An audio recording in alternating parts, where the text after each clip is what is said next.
will not do it. Great job that time defensively to just kind of hang on to Jonathan Stewart by Daniel Drayton. Really good job by Drayton on special teams. Well, already you see the anger and the aggressiveness in this football game, and the crowd is the reason the home team has won the last 9 years. The crowd overreacts to every little thing, and everybody gets going behind that. So Brady Leaf, the quarterback, he comes to the line with 5 wideouts on first down. Now they bring Stewart back and line him up at tailback spot. They'll spread you out. Give this to Stewart on an inside handoff, and Stewart will pick up about 2. Jeff Van Orso on the stop for Oregon State. Take a look at the Oregon offense brought to you by Kyocera. Brady Leaf making his first career start out of Great Falls, Montana. And the backs and receivers, Jonathan Stewart, the key there. Jordan Kent, Weatherspoon gets a start. We'll tell you about him in a minute. Very effective offensive line. They're big, they're tough, and they're young. Second down, they gave him 3, called it 2nd and 7. And Leaf will go up for the first time. Throws, will clear out underneath. Catch is made by Rosario. Ball's loose, picked up by Oregon State. And that's the first turnover of the ball game. And of course, what Oregon absolutely did not want to do was get the crowd even more involved than they are. But Brandon Hughes picked up the loose ball, and Oregon State has it deep in Oregon territory. Well, the ball went flying up in the air, and Hughes was able to get his hands on it. Let's see what happened. It's in a shotgun, just one step back for Brady Leaf, and that ball is knocked loose from Rosario. And Hughes did a great job of just getting his hands on it. That way there's no question as to whether or not the pass was incomplete, because the ball never hit the ground. And I don't know how they'll rule that, but the bottom line is Oregon State has the ball. It's either a fumble and a recovery for Oregon State or an intercepted pass for Hughes. Big windfall for the Beavs. No question. So Moore under center. Play fake, he'll put it up on first down. Rolls out, buys time, throws, ball's caught this time at the 10-yard line by Jackson. And a first down on the first snap for the Beavers. Offensively for these Oregon State Beavers, here's the way they'll come to the dance. Matt Moore, of course, will be the quarterback. He is now a senior. He's thrown 117 passes, now 118, with no interceptions. We already talked about Evanson Bernard. Reuben Jackson just made that first catch. Sammy Strotter is a real go-to guy. The offensive line has been effective and I think is getting better, if anything. First down at the 11-yard line, so they can make a first down without scoring a touchdown. Moore straight back in trouble this time. Now he throws it away. Pass intended for Joe Newton, but Moore was under siege. Tuatelli was coming hard that time for the Ducks. Here's the defensive line for Oregon State. The linebackers, Tuatelli, who just made that play, Patrick Chung, and Ajiman, who really plays more of a linebacker spot. Chung really more of a safety. It's an interchangeable defense. J.D. Nelson, the leader of the defense. There's the man who made that either pick or fumble recovery, however they ruled that. Second down and 10 now at the 11-yard line. Here comes a blitz. And Moore steps up, throws wide open this time, and into the end zone for the score is Vanderveer. Well executed, picked the blitz up. Vanderveer found himself wide open.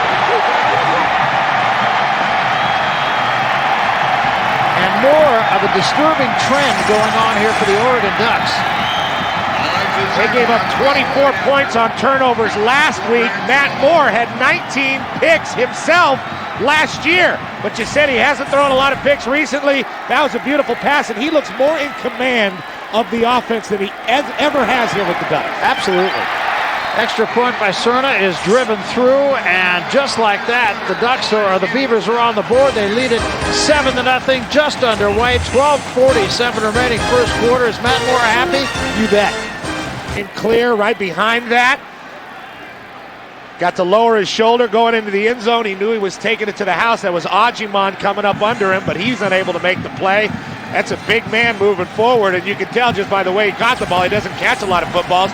primarily a blocker, but a great call by Mike Riley, who always does very well opening games offensively, knows exactly where to attack the defense. That time it worked out. Should point out, too, that we mentioned the home team and the success that they've had over the last decade. 9 times in a row the home team has won this game, but the last 2 times the winner has put 50 on the other team. Fans are loving what they're seeing, and they should. They lead at 7-0. Brady Leaf will try for the second time with these Oregon Ducks. Out of the gun again, and now Leaf on the keeper, and nothing doing. He's knocked backward for a loss of about 2, and that seemed like a busted play.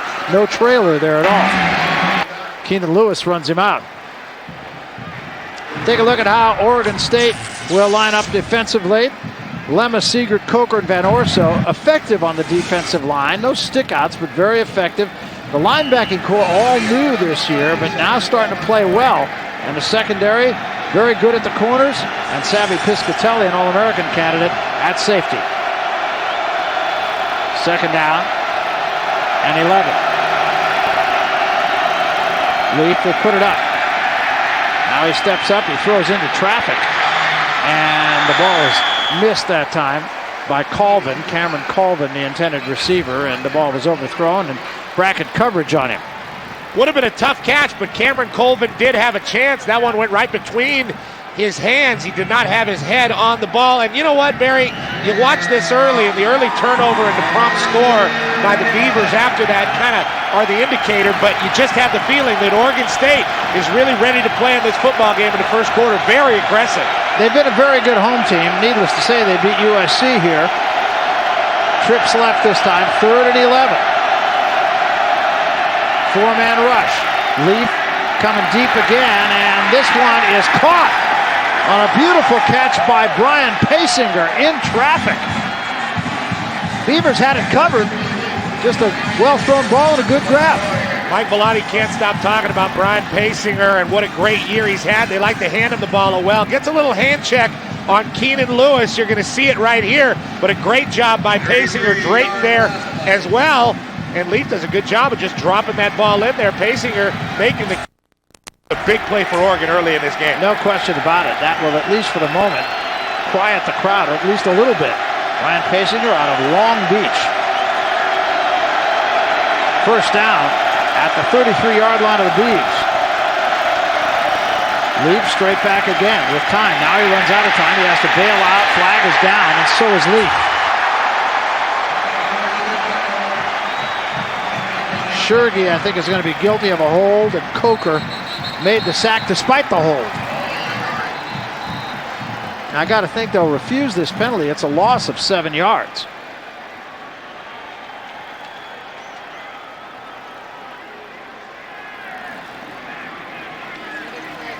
And there was another flag down at about the 8-yard line. So now a possibility here, I would think, of offsetting penalties. Let's see.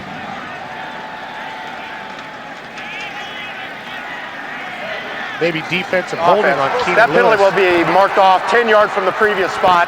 Repeat first down. After the play, personal foul, number 6 on the defense, personal foul on the offense. Those penalties canceled. So the only penalty that counts is the holding penalty. And now my question to you is, Pete, why are they taking it? Well, they have to take it because the other two offset. There was a personal foul after the play by both Keenan Lewis and whatever wide receiver he was wrestling with after the whistle. So those plays cancel out. The holding counts. Right, it does, but I'm asking you, why are they taking the penalty? Why not just take the down? It was an 8-yard loss. Maybe they're forced to. But now they're going to talk it over again. And Mike Riley might be asking the same question that you're asking, Barry. And we're going to get an explanation here as referee will go over and talk this over with Mike Riley. Well, it's the side judge who's talking to him about it.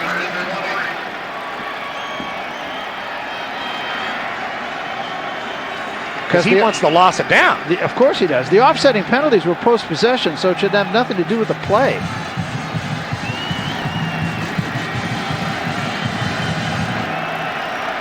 However, The penalty will be enforced, and it's first down. Bunch formation this time to the left side. Leaf will go up, steps up, throws, got a man wide open, dropped it. Pazinger, after we sing his praises, was wide open. In fact, Colvin was wide open also. He had his choice.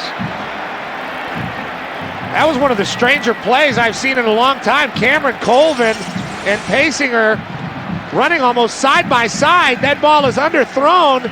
Pazinger has to stop for it, and you see what happened is, having to stop, the ball hit right off his knee, and that's why he lost it. Very tough play for Oregon, because that, if the ball was on the money, was a touchdown for Pazinger. Could have been one to Colvin as well. Not a great throw by Leaf. So two guys open down the seam. Now it's second down and 20. This time Leaf has to step up, is hit, but he gets it away to Colvin, hits him in the pads, and Colvin drops it. Van Arso had Leaf by the ankles, but the ball was there. And you got to wonder about Oregon. The last few games they've played, and the way they played early in this first quarter, there's a lack of concentration right now. There seems to be a lack of focus. This ball, a little bit behind Colvin. He tries to make his turn before he catches it. But this is a rivalry game. Not only that, this is a Pac-10 game. This is the biggest game of the year between both these teams. And right now, Oregon is not focused. They're dropping balls, and they're not running the ball like they said they were going to. Not at all. Probably not going to run it here on 3rd and 20. 4 wideouts for the Ducks. Leaf straight back to pass, buys time, looks deep, got Kent. And Kent can't hang on in double coverage. Savvy Piscatelli recovering very well, knocking that away from Kent. Well, Jordan Kent is not a guy that catches the deep ball well. He catches it better when he runs outs and stop routes. That time, Coy Francis and then Savvy Piscatelli getting over there in a hurry. One of the finer safeties in the Pac-10, making a good play on that ball. Didn't really have a chance to complete that. You see the pressure coming from Coker, and that's the second time he's had his hands on Brady Leaf. Oregon State doing a great job right now. That's Sammy Strotter. See if he gets a chance. He brought one back 70 yards against USC. I don't think he'll have a chance to touch this. And he won't. The ball's going to hit at the 10 and be down at the 2-yard line. I bet he wishes he touched it. So with 11 minutes, 23 seconds remaining to be played here in the first quarter, the Oregon State Beavers lead the Oregon Ducks 7-0. Apocalypto means a new beginning. Unfortunately, to have a new beginning, something else has to end.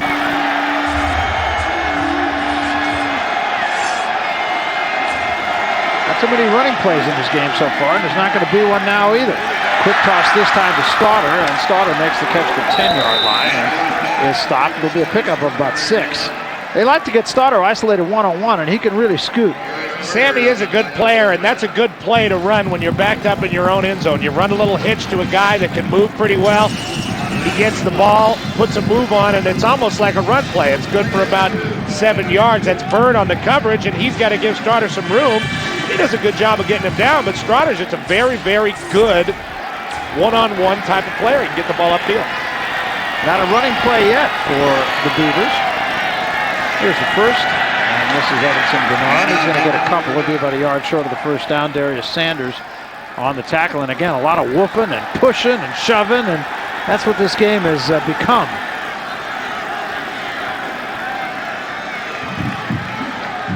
Matt Moore comes over to Reuben Jackson, tells him just calm down, play the game.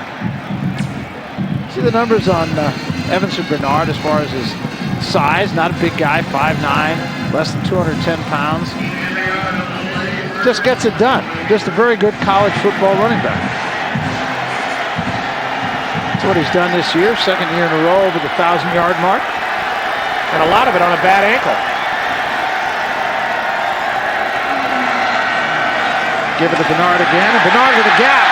Almost broke that. I'll tell you what, he came about a step away from going at 85 yards. And he felt like he was going to. You can always tell when a running back feels like he's going to run to the end zone. Patrick Chung saving the play, but watch him open up his stride. He sees that hole, opens up his stride, and if it's not for Chung making a pretty good tackle, there is no way Evanson Bernard does not score on this play from about 90 yards away. Great job by Chung, and Bernard starting to get it going a little bit. First down at the 18-yard line for the Beavers. Double slot this time. Bernard the lone setback on first down. Moore the quarterback. This is Bernard again, and this time he doesn't get much. Maybe got a yard. We're going to go down to the sidelines once more. Jim Watson. Waddy? Barry, 2 weeks ago, Mike Riley was in the press room at the Rose Bowl trying to explain his team's no-show against UCLA and attempting to sound brave about his postseason hopes. But after blowing out Stanford last week and securing that bowl bid, he revealed his true feelings. Fear scares me, he said. I'm always afraid of not going to the postseason. Well, when they started out 2-3, he must have been popping Zantac like they were chiclets. Since that start, though, the Beavs have gone 5-1. They beat SC, and he's deflecting the credit. The team has risen from the ashes, he said. It's a credit to my coaches and a credit to my kids, but let's give credit where credit is due. He's the guy who kept it all together. Fear scares me is redundant. Here's Moore going to throw deep, and Stoddard can't get it. Stoddard was really necktied. Jarius Byrd, though, got a hand on the ball. And we expected a very conservative ball game. We talked about the line of scrimmage. So far, both these football teams are taking a lot of shots, and that's a very athletic play by Jarius Byrd, a redshirt freshman, getting up out of Missouri and slapping that ball down. Young guy out of Mizzou, ended up in Oregon. Yep. Oregon has become really a national recruiting school. 6 defensive backs on third down. Moore straight back again, throws a screen this time for Bernard, and Bernard slips the first man. He's got the first down, still at his feet, and gets it to the 34-yard line. Big time play by Evanson Bernard. From start to finish, it was a well-run screen, but Moore overthrew Bernard a little bit. When you throw it to a running back, you want to put it right between the guy's numbers. He's not a wide receiver, but Bernard gets up. Play looks even more cool because his dreadlocks are flying around, and then, all by himself, gets the first down and picks it up. Blair Phillips has a chance at him. He's the leading tackler on the Oregon team. Everybody he runs right through. Nelson misses him, and Bernard with a great play. So a first down at the 34-yard line for the Beavs. And we're going to get a whistle and a flag prior to the snap. That likely will set the Beavs back a little bit. I'll tell you what, there's a lot of woofing going on down there. That's the nature of this game. And, you know, it's kind of weird in a rivalry game because you talk so much about the other team, but they're only on the field with you once a year. On the offense, 5-yard penalty, remains first down. I mean, it's just strange to finally see that team across the line of scrimmage from you. I mean, it's weird because you talk about them all the time, you think about them all the time, you watch their highlights on TV.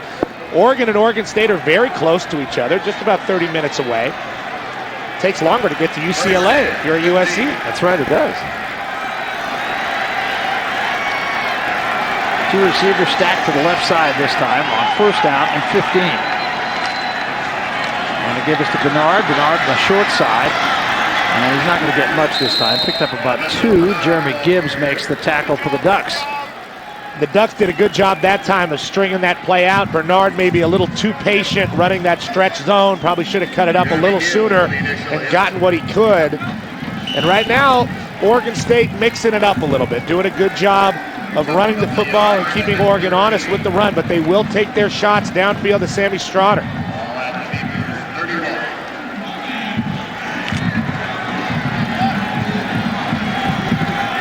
Second down now and 13. A lot of different looks being given by Oregon State here. Here's Powers in motion. And I think the left tackle that time jumped.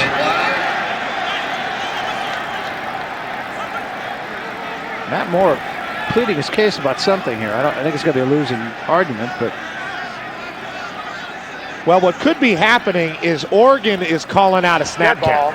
false start, number 61 of the offense. 5-yard penalty.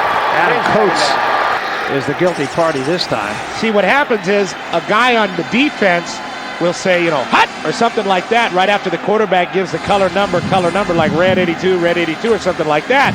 And it is illegal. You can't do that. That is encroachment by the defense, technically. That time, I think Matt Moore was saying, they're jumping in on my snap count and making my guys jump. I think it's happened twice in this series. But then again, I cannot hear down there because it's very loud here in Reser Stadium. Second down and 18 after the penalty. And now we got a timeout called by Oregon State. So obviously some confusion going on.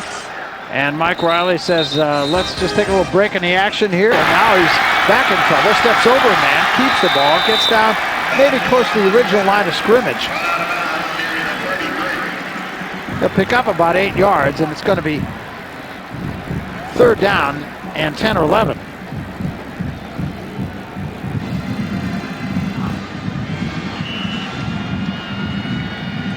Well, the first down markers brought to you by Overstock.com, where you'll find thousands of name brand products at savings up to 70% every day of the week.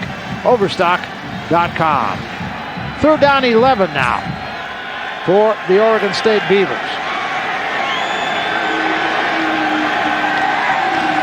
Moore straight back, has time, steps up, he throws, got a man, it's caught, first down Beavers. Ruben Jackson on the receiving end, and now a late flag comes in again. And you have an idea, this is going to be a post-possession penalty, I believe, also. And I know there's a lot of talking going on down there. I think this one's going to be on Sammy Strotter for wrestling again with a defensive back after the play. And the refs, to their credit, they're really trying to take control of this game early and stop these guys from getting out of control. And we talked about it. This is a rivalry game, and when you think about it all year, and finally your enemy is right before you, it's very hard to control yourself. Personal foul, number 19 on the offense, 15-yard penalty from the end of the run, first down. So it's a first down, but it's going to come all the way back. Second personal foul penalty post-possession. Well, despite the penalty, Mike Riley has really developed a way to game plan and call plays for Matt Moore. He didn't grasp the system last year, and he had a tough time earlier this year with turnovers, but he is really doing a great job with his coach of finding things that are successful. He looks so confident right now in the offense. Matt Moore just doing a great job in the second half of the season.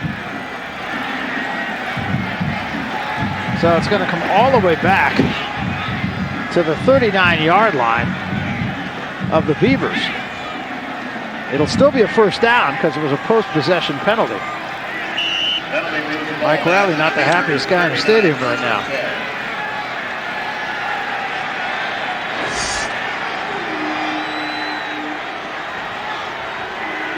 This time they got Strotter isolated one-on-one out to the far side. See if they come to him. Here's Moore, straight back, steps up, looks for Strotter, or rather looks underneath, and the catch is made. And now a fumble. Ball's loose. And it's going to be Oregon who has it. Patrick Chung recovered the fumble. Sammy Strotter was the guy who did spit it up, so the pass was good for Strotter.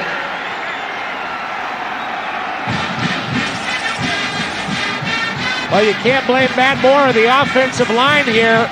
Well-run play, well-protected. Moore dropping back 5 steps, gets the ball to Strotter. Strotter doing a great job of making people miss, but there's Blair Phillips, a big-time hitter, and that looks a lot like the fumble in the first possession of the game for Oregon, just the ball going straight up in the air, but this one hitting the ground, and the Ducks falling on it. Big break for Oregon. Remember, it's only a 7-0 ball game. See if the Ducks can do anything about changing the momentum of this game. Give is to Stewart, not much. About 3. It was Johnson, Jeremiah Johnson, on the carry. Picked up about 3 to the 45-yard line. First carry of the day for Johnson. So you think about it, Oregon has not been efficient on offense or really defense since that opening possession at USC. We were at that game, Barry, where they drove about 70 yards and they missed on 4th and 1 instead of kicking a field goal. Ever since then, this team has kind of been in a rut. And Mike Bellotti was talking about that. They can change in a moment. It's a talented football team, but they've just been a little bit out of sync. Here's Leaf over the middle, and a nice grab by Rosario for a first down at the 45-yard line of Oregon State. Doggett and LaRoque are there, but Well thrown ball and a good grab by Rosario, who's been a very effective third down receiver. Dante Rosario is a good player. He's a guy that came in as a fullback. They love to throw the ball to him over the middle because of his size. He's 6'4", 250. He uses his body very well. Very involved in the Duck offense. First down at the 46-yard line.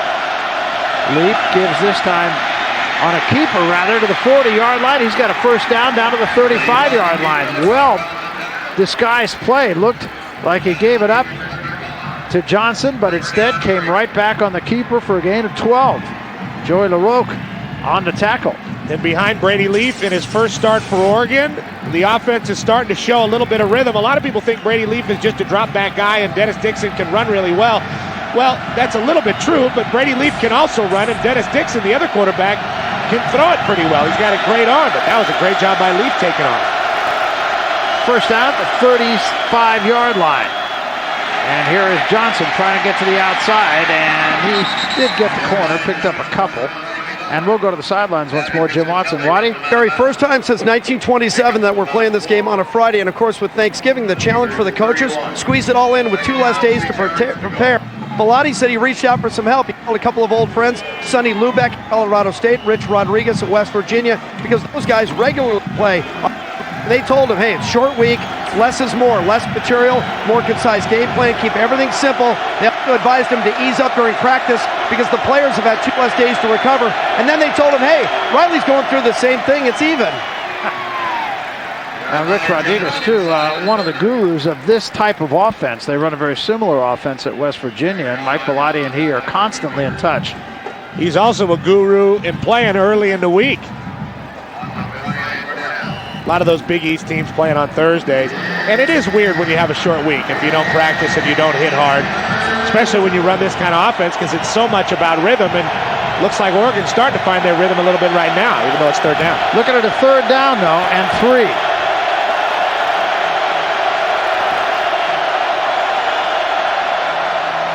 And Leaf going to throw. He does, and there's a catch made this time by Kyle Witherspoon. Witherspoon, a senior who has not played a minute this year. Could have used a redshirt year, said, no, I think I'm just about done. Put me out there, coach, and how do you like this? Well, he looks like a running back, but he's actually a wide receiver. Now he's coming out of the game, but he got the catch. He did. And with it, he got a first down at the 20-yard line of the Beavers. The Ducks trailing 7-0. Leap going under center this time. That doesn't happen very often. Here's Johnson. Johnson reverses his field and tries to cut back, and he's running a long way for not very much, and now he gets the corner and spits the football up, and it goes out flying out of bounds. Football went further than he did. Afalava just kind of reached in, knocked it away. It's all for naught, though. The bottom line of this whole thing is it's a gain of 4 yards. Yeah, very strange play. Oregon doesn't use a fullback a lot. That time they put Rosario in the backfield and asked him to lead a sweep. Johnson doesn't trust it that much and reverses his field all the way around. You get yelled in that for in running back meetings unless you're Reggie Bush. I mean, they don't like that stuff a whole lot when you reverse your field unless you're Marcus Allen or somebody like that. And Afalava doing a good job of knocking that ball loose. Looks like they might have gained some yardage with the fumble there. Second down and 6, a gain of 4 after all of that. I don't think you can advance with that fumble, and there's an errant pass thrown by Leaf, and he's fortunate that nobody was there pacing her, the intended receiver. Leaf says, my bad.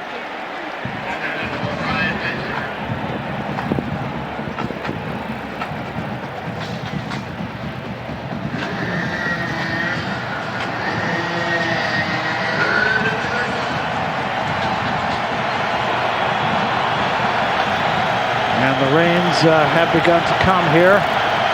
No upset there. This game has been played in the rain probably as much as it hasn't over the 109 previous meetings. Maybe more.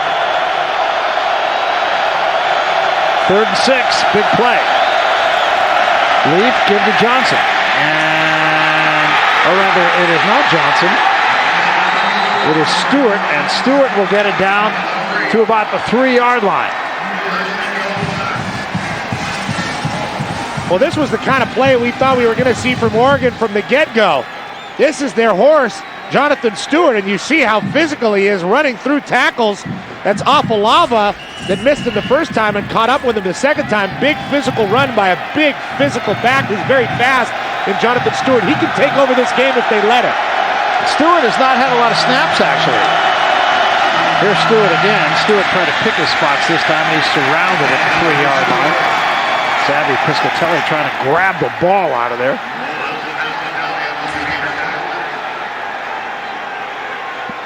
So it'll be second down.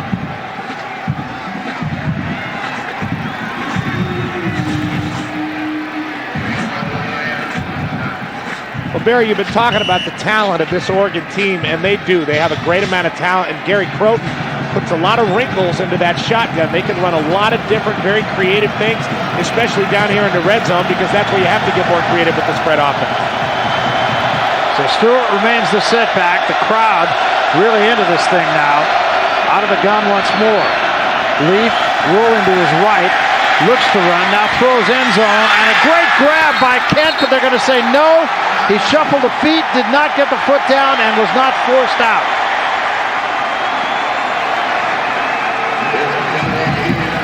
Jordan Kent making a very athletic play for the ball. Really stretched out for it. We talked about creativity, the play fake, then the roll, then the throw into the back of the end zone. And Kent did not have control of that ball coming down. You can see him bobbling it. So the right call. They may review this. They are going to review this. That ball is out. Well, he did get the foot down. I think the question is, did he have possession of the ball when the foot was down? Savvy Piscatelli doing a great job of knocking that ball loose as Kent was coming down with it. And without Piscatelli's effort there, this would have been a called touchdown. Now watch this. You see the arm of Piscatelli coming down and then over, and that ball is out. And there's Savvy Piscatelli, a senior captain of this team from Boca Raton, Florida. One of the biggest and most athletic safeties in the country. Really an exciting player to watch. He's a hitter. He has gel in his hair. He gets up and makes a lot of plays. He can pick balls off. Really a physical strength of this Oregon defense is the play of Savvy Piscatelli. So they will examine this, and again, I think the question is, did he have control of the ball? His foot did get down, I think. But the question is, did he have the ball when his foot did come down?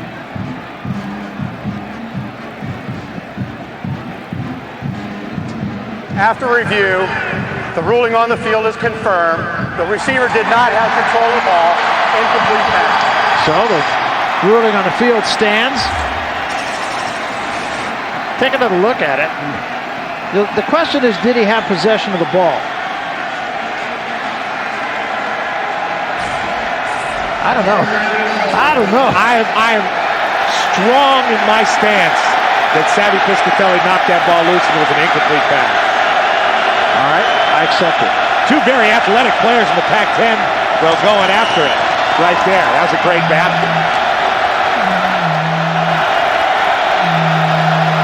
So now, instead of a touchdown, it's third down, about 2.5 to go. Here's Stewart. He's in. Touchdown. So Jonathan Stewart uses that big body to jam it in for an Oregon score. And pending the extra point, this game should be tied. And, you know, instead of floating the ball up in the air on second down and 1, why not just do that on second down when you have a big, strong, powerful back like Jonathan Stewart that can lean his way into the end zone with some serious explosion? Why not just give it to him and make a statement on the road? Now the try for point.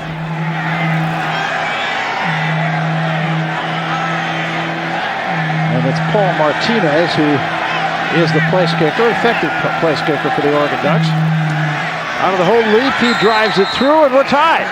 So with 2 minutes, 19 seconds to go here in the first smoke-in, you know, like a Rocky movie. No smoke machine, but definitely, you know, it's harder to see from the top and from the cameras when it's very foggy like that. The players can see a little bit better down on the field, but that was just a miserable day.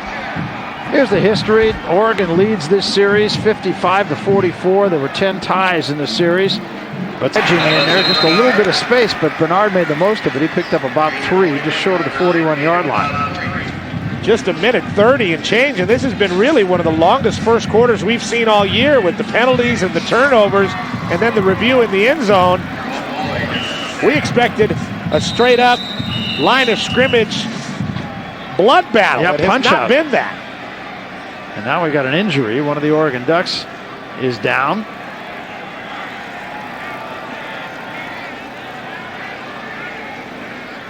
And they will tend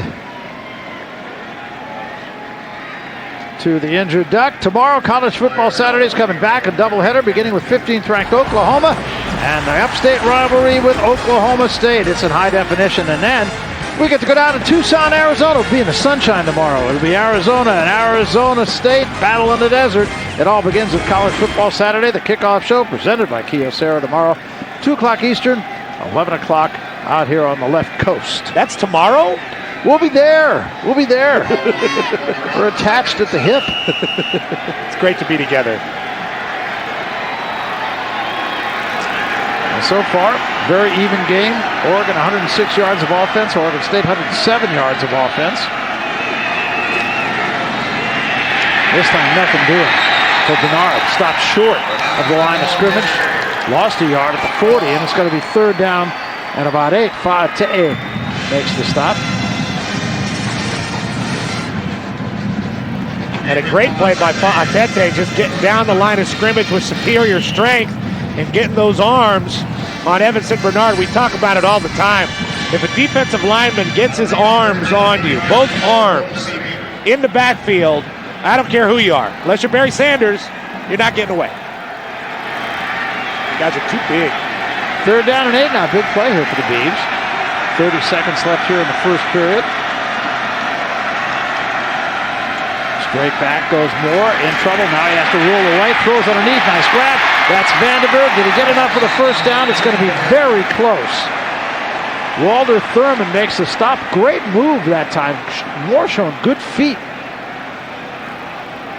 He's always been an athletic quarterback. In fact, his junior year in high school at Hart High School in Valencia, California, he didn't even play quarterback. He played safety. That time, using great escapability and getting the ball to Vandenberg. Vandenberg, not with a lot of catches on the year, even though it's his 2nd catch in this football game. Not great field awareness. Could have just dove and gotten the first down.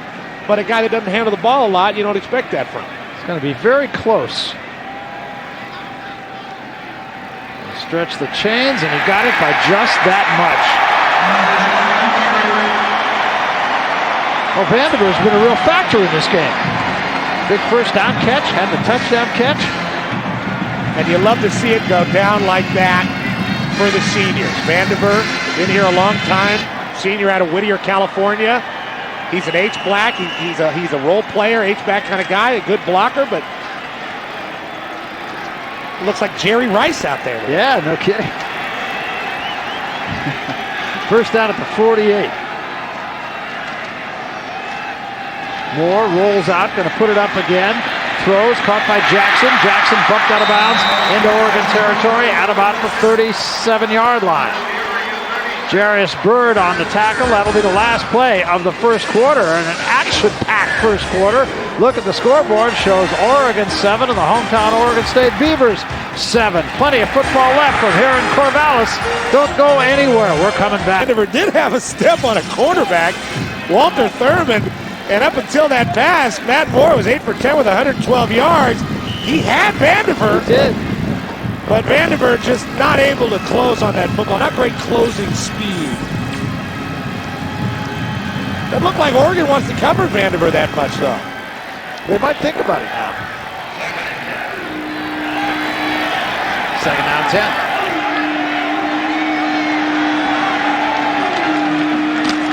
And here's another reverse, and Jackson this time tripped up in the backfield. This one was going nowhere, and will wind up going about 5 yards backwards. Great play by A.J. Tuatelli to make the stop. You know, you don't see a lot of those reverses anymore where the ball changes hands twice. You see end arounds, but this one gets to Evanson Bernard on a gap fake, so he takes a jab step, then gets the ball, and then gets it out to Jackson. And it took so long to develop that there were Oregon players in the backfield on the left side where the reverse was developing. Tuatelli doing a great job knifing in, and Walter Thurman as well. Everybody involved in stopping that play. So now 3rd down and 15. 3 for 3 on 3rd downs, but not this time. Oregon just wraps up Matt Moore. J.D. Nelson on a safety blitz. J.D. Nelson doing a great job flying off the edge. Matt Moore with the play fake didn't have any time whatsoever even to look upfield because Nelson was on top of him, beating the block of Joe Newton, who's actually done a lot better job blocking this year for Oregon State, but that time getting beat by a faster, more athletic man in Nelson. 49-yard field goal attempt for Alexis Cerna. He has plenty of leg. He's made him for 58. And it is on its way, and it looks pretty good. And it is pretty good. 49-yard field goal by Cerna, and that will give the Oregon State Beavers the lead with 12 minutes, 59 seconds remaining to be played here in the first half. 10-7, Beavs. Superman returns. However, it's the Iowa Hawkeyes. Coming across and doing a great job of wrapping up a very strong back, and Jonathan Stewart. They have got to get Stewart going. I mean, this is a guy that is mean and can play hard, but he needs rhythm. He needs carries. 2nd down and 9. Leaf all the way at quarterback. Now he throws, picked off. Picked off by Doggett. Doggett at the 10, at the 5. Touchdown, Beavers.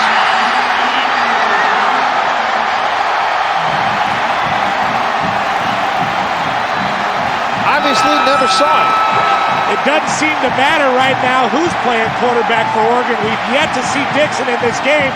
We might see him in the next series. Brady Leaf missed an interception.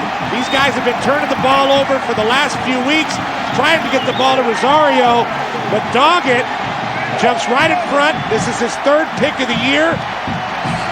And these linebackers throughout the season have gotten better and better each week for Oregon State. That right there, you got to think the biggest play in the career of Sam linebacker Derek Doggett's career. No question about it. This was a cause of concern, the linebacking core of the Oregon State Beavers when this season began. And as you said, they've matured. And right now, it's a pretty good unit. And in fact, the Oregon State Beavers, pretty darn good team. They lead it by 10. 17-7, 11:43 remaining here in the first half. Manchel behind a wall of blockers, stays on his feet to the 30, kind of hiding behind people, taking out to the 35-yard line. Let's take it back to the U.S. Bank Pac-10 Players of the Week from last week. Chris Henry, who came up huge in Arizona's victory. Chris Horton, the safety of UCLA, a game that we had. Nicholas Folk, there's your kicker. There's one every week. Almost one every week, and you can always find him. I think Folk looks like he might be able to play a little linebacker or something. He does. Maybe.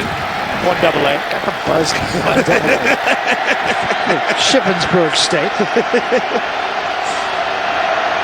Well, now they're going to have a productive time with the ball here, I would have to think. Leaf stays in at quarterback. There's a pass underneath this time, but Jason Williams makes his first catch. Williams is playing a little bit nicked up. It'd be a gain of 5, maybe 6 yards on the play. Jason Williams has been struggling with a back problem that he got late in the USC game. He is by far their best receiver, leading the team. That's his 63rd reception of the year. If he does have some production in the second quarter here and into the second half, he can go over 1,000 yards. Came into the game with 929 yards. Big-time receiver. Leafs got to find him. Big guy, too. 6'5", 243. Shouldn't be hard to find. Colvin goes in motion. And the give is to Stewart. Stewart trying to get it outside. Now cuts it back. Very good cutback runner. Overstopped short of the first down by about a yard by Alan Darling. And seeing what Brady Leaf has done, you got to wonder when we are going to see Dennis Dixon and if it was the right move to start Brady Leaf. The interception was bad and it went for a touchdown, but go back to the first quarter, Barry, and he missed Cameron Colvin on what would have been a touchdown throw. So they've missed some opportunities, and it's what Mike Bellotti was talking about, self-destruction and things that happen to this team that they control themselves. Stewart will get it again, and Stewart will have the first down. 7 carries now, 36 yards for Jonathan Stewart. His counterpart, Evanson Bernard, 6 carries, just 11 yards.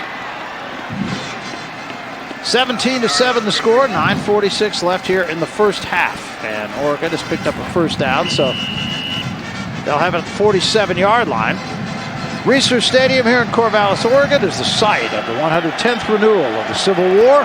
One of the great rivalries, always a lot of fun because the whole state of Oregon really cares.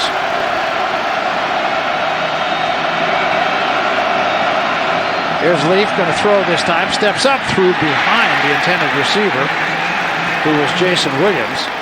Well covered that time by Coy Francis. Well, you know, it gets lonely here in Corvallis. Oh, come on.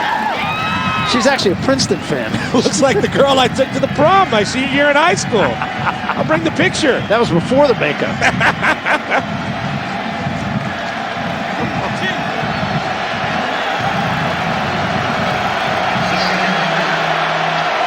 Second down and 10 now.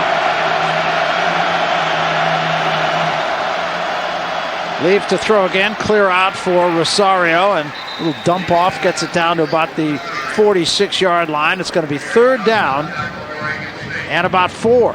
Derek Doggett makes the tackle for the Beavs. Big play right here, 3rd and 4. Well, Oregon's got a great tight end presence in Dante Rosario, and if they want, Jonathan Stewart can take over this game, but they can't get behind too much because then they'll be throwing, and they're already susceptible to turnover. Oh, good spot on the ball, so it's really third down and 3. And here's the give to Stewart, and he's going to be close. I think maybe he has enough. Going to be very close, as a matter of fact. Oregon thinks they have it. I think Oregon State agrees. So Gerard Lee was the guy who made the stop, but looks from here as though it's enough for a first down, although he did not get a real generous spot, and they're gonna measure this. And a lot like Jason Williams, Stewart is a guy that can go over 1,000 yards in this football game if he has some kind of explosion from here on out. That's going to be short. I think it is, yeah. It's going to be short. It'll be fourth down, and I got to think the Ducks will go here. Well, when you have a back like Stewart, you can do that because he's so strong and powerful. All you have to do is get him to the line of scrimmage. He is never a guy that falls on his behind or his back. He always falls forward. And if you get him to the line of scrimmage, he falls forward, you got the first down. He's that kind of back. I like it. Real pivotal moment in this football game, though. Oregon with just a couple of inches to go for the first down at the 43-yard line. And Lee trying to sneak, and unless he got it with that second effort, well, I think he did. And now a flag has been thrown at the 40-yard line on the far side.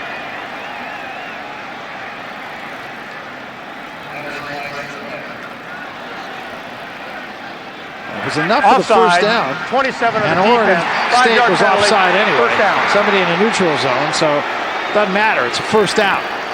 That's a good call by Mike Bellotti, especially with Brady Leaf in the game. He already weighs 230 pounds. He's 6'5", and he was a Montana State javelin champion in high school, which means he's got great upper body strength. I'm assuming that's thrower, not catcher. I don't want to catch it. No. But you know who invented the javelin? You know who invented that sport? I'm not sure if I want to go here. You know it was the Greeks. Oh, was it? Oh, yeah. The Greeks saw great virtue in sports.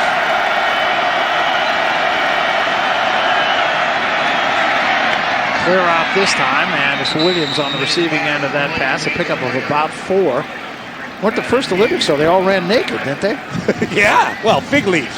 Which made it tough to put the numbers on.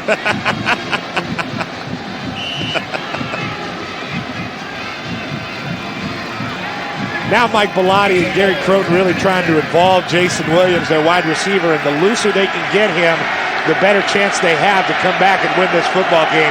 He is their go-to man on the perimeter. Second down, and a long 5. Leaf out of the gun once more. Steps up, throws, caught by Williams again. Williams suddenly becoming a factor in this game. That'll be close to a first down. They may give him progress enough for the first down at about the 27-yard line of the Beavers. And after that pick to the house by Doggett, the Ducks truly need this drive right now. They need it for confidence, and they need it for points. And it's been a very meticulous drive, getting the ball to Rosario, getting the ball to Williams, short passes, and Jonathan Stewart. They're doing it in a conservative way, and they're inching their way down the field. You got to remember, the Beavers defense is tired. They were not spelled after that interception. They've been on the field for a long time. First down at the 27-yard line. This is Johnson, and Johnson will cut back. Will pick up about 3, maybe 4 yards on the play. Alan Garland, the middle backer, comes up with the stop.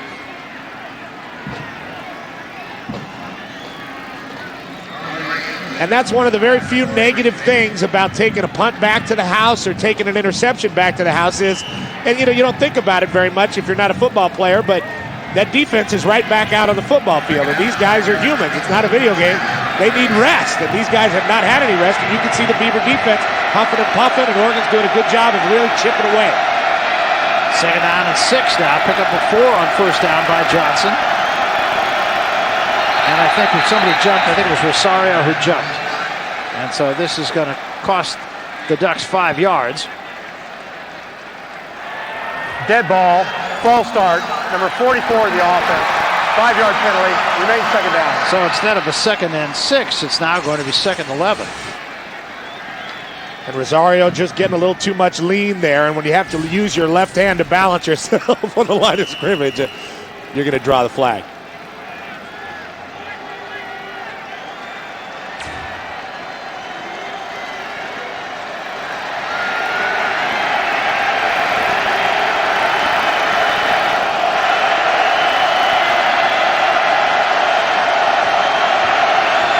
This time in motion comes Colvin, and the give is to Johnson, or rather play fake, and Colvin on the pitch, and Colvin is going to get it to about the 20-yard line. So they fake to Johnson, pitch to Colvin, who came in motion lining up in the backfield, and Doggett makes the tackle, but a pretty good pickup. Brady Leaf looking pretty comfortable right now, running the spread offense, doing a good job with the fake. That is not an easy pitch to make. Sometimes, because of the speed of the game in college, it seems like an easier pitch for a high school kid to make. Coleman doing a good job of just getting his hands on the ball. Pickup of 6. Now it's 3rd down and 4.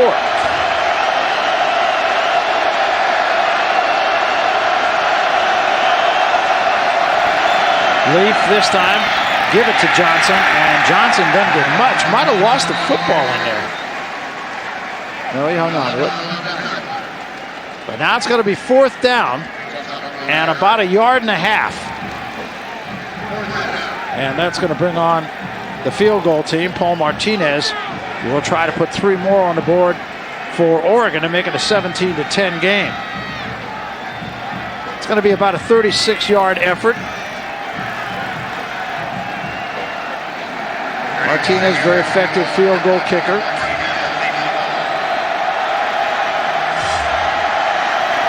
So Martinez try to make it a 17-10 game.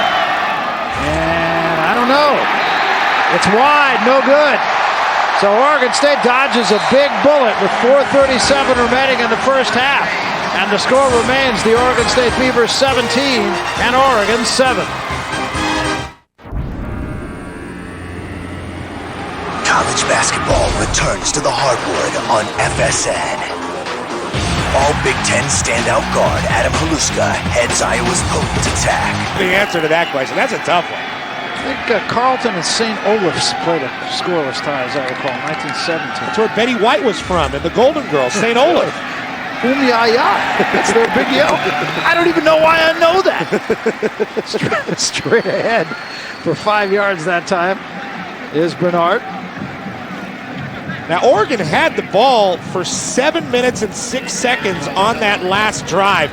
It is imperative right now that Oregon State's offense, for their sake, holds on to the football and keeps their defense off the field. Now, that was a drive by Oregon that could have kept Dixon on the bench because Leaf was really bringing him down the field, but they got nothing out of it. Missed a field goal, did not get a touchdown. Now it's 2nd and 5. Moore 8 of 11 on the day, 112 yards. Bernard again, and Bernard's going to get the first down. So 2 carries, 11 yards for Evanson Bernard. Clock not a factor yet, 3:39. Beavers have 2 timeouts left. Oregon has all 3 of its timeouts.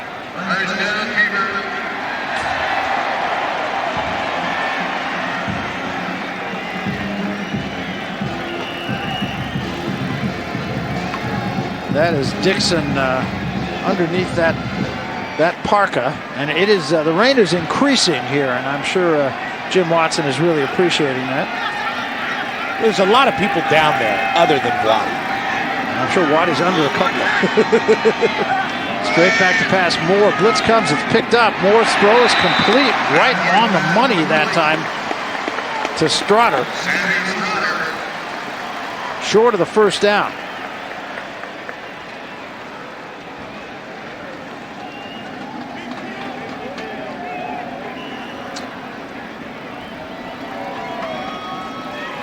About a yard short of the first down. First down marker is brought to you by Overstock.com. Whether you order a big screen TV or a comfy leather chair, it all ships for only $2.95. Shop and save at Overstock.com. Second down and a yard. And the give is to Bernard. Bernard busts it. He gets it up to midfield, taking people with him. This is not a big guy. Kyle DeVan up front with a nice block to spring Bernard, and he did the rest on his own.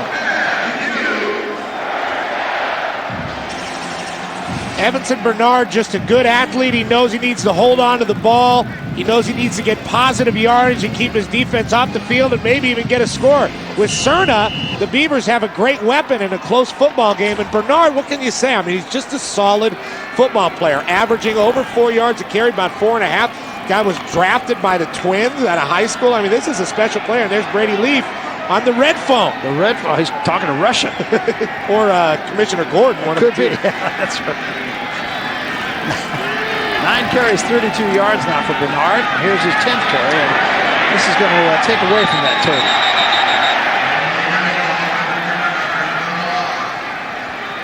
And again, words being exchanged here. This is an angry rivalry, and officials doing a pretty good job at just keeping control here. Nick Reed is the first to Bernard, and that's a very physical hit. He loses his helmet. Ajiman is also there. And a flag is also there. And it looked like Reed had a hold of Bernard's hair. After the There's play, a lot of long-haired personal guys. foul, number 95 Yes. on the defense, 15-yard penalty. That's a very costly penalty because they had the play wrapped up for a loss of 5, and instead it's going to go 15 the other way. Mike Bellotti is not liking what he's seeing.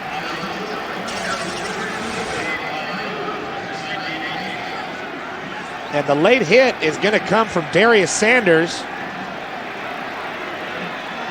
Bernard was not on the ground when it happened, but you have to figure the whistles were blowing, especially with the helmet of Reed off and kind of bobbling around the field. So at the 37-yard line, a first down.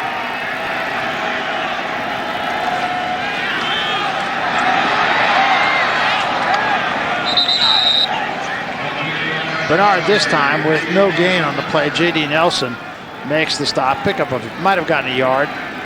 We're at Reser Stadium here in Corvallis, Oregon, the 110th renewal of the Civil War, one of college football's great rivalries. Oregon and Oregon State, and the Beavs lead it 17-7 with the clock ticking down here in the first half. Minute and 10 seconds, and the Beavers still have 2 timeouts remaining. And it's raining hard.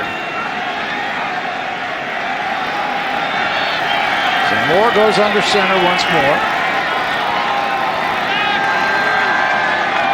Straight back he goes. Look out. And a give this time to Strotter.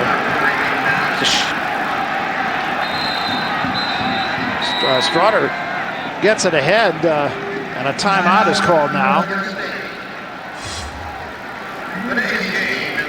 And let's take you back to our trivia question.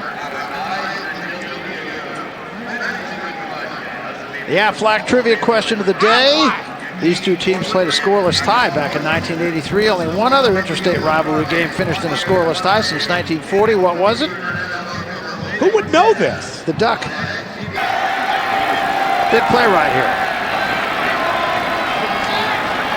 Moore throws over the middle, threw it a little behind the intended receiver that time, who was Johnson. And now will be 4th down. And this is a very long field goal for Cerna should they decide to try it. But Cerna definitely has the leg for it. It's going to be a 50-yarder. And we told you earlier, he's made a 58-yarder. He's made a 49-yarder in this game. And in a rainy game like this, that the offense is slowed down in, teams are going to be playing field position and using their running backs. Cerna is such a great weapon because he can hit this. No question about it. He's got a very strong leg, a very accurate kicker.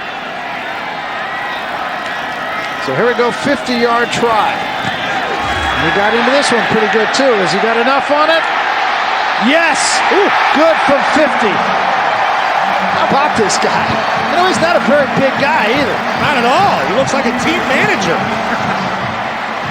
Well, he's put 6 of the 20 points. In fact, 7 of the 20 points that the Beavers have made on the board. And they lead it 20-7, a 49-yarder and a 50-yarder for Alexis Cerna. And there's a reason he won the Groza Award last year. And, you know, a lot of kickers are shunned by their teammates just because they're dorky and they're kickers. And they don't practice and they don't bleed like the rest of the guys.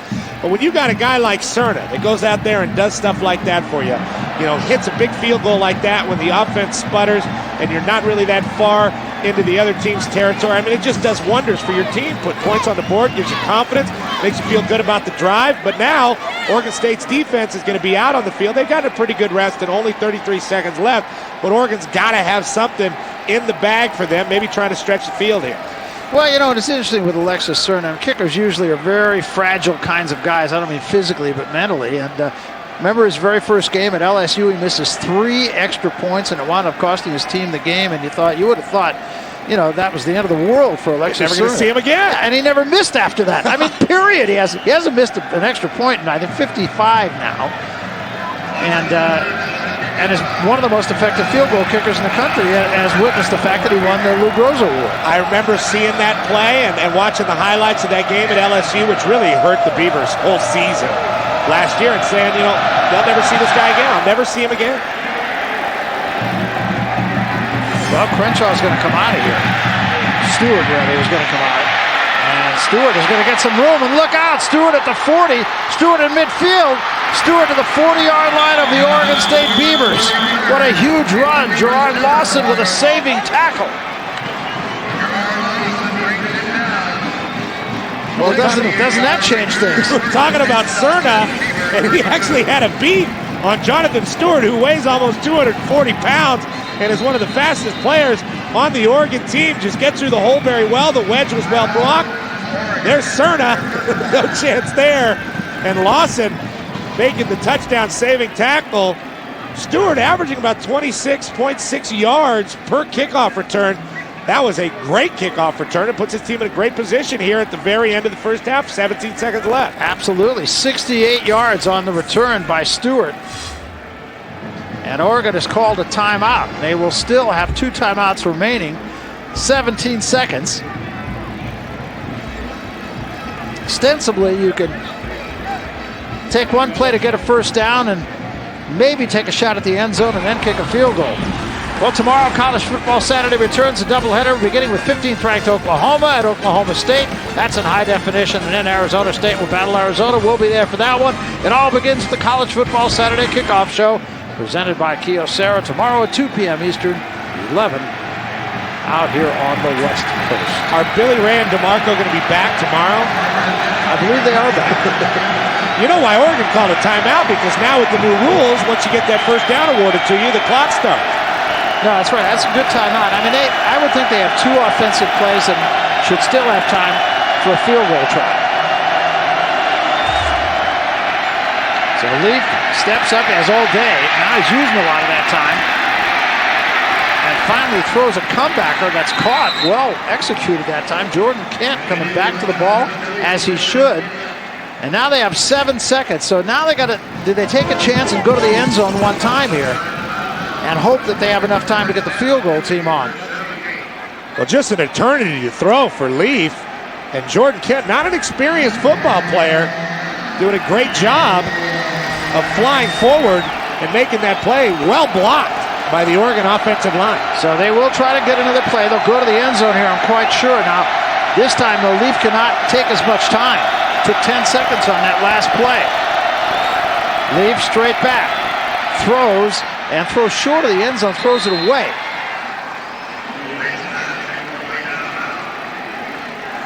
So now, that I'm sure will bring on Martinez.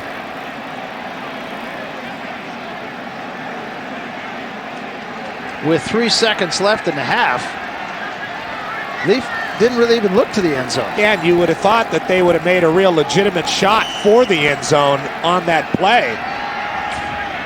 But it didn't seem like there was anybody in the end zone available for Leaf. And now Martinez has got another shot here. If they miss this, very demoralizing for the Ducks. 34-yard attempt. He missed one earlier from 36.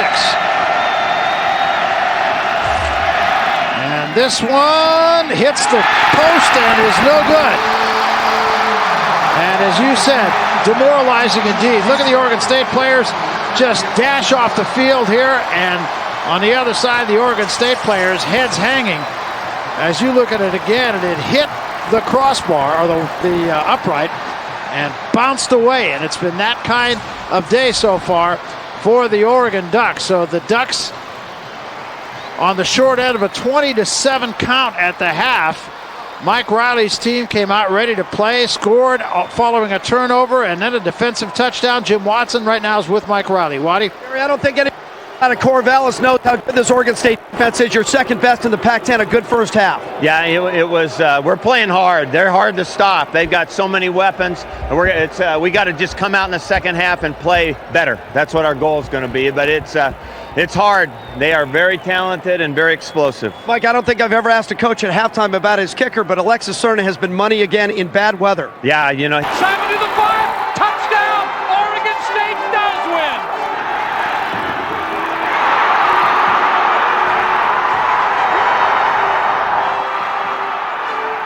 For over 100 years, the games have been exciting, dramatic, and well played. Except 1983.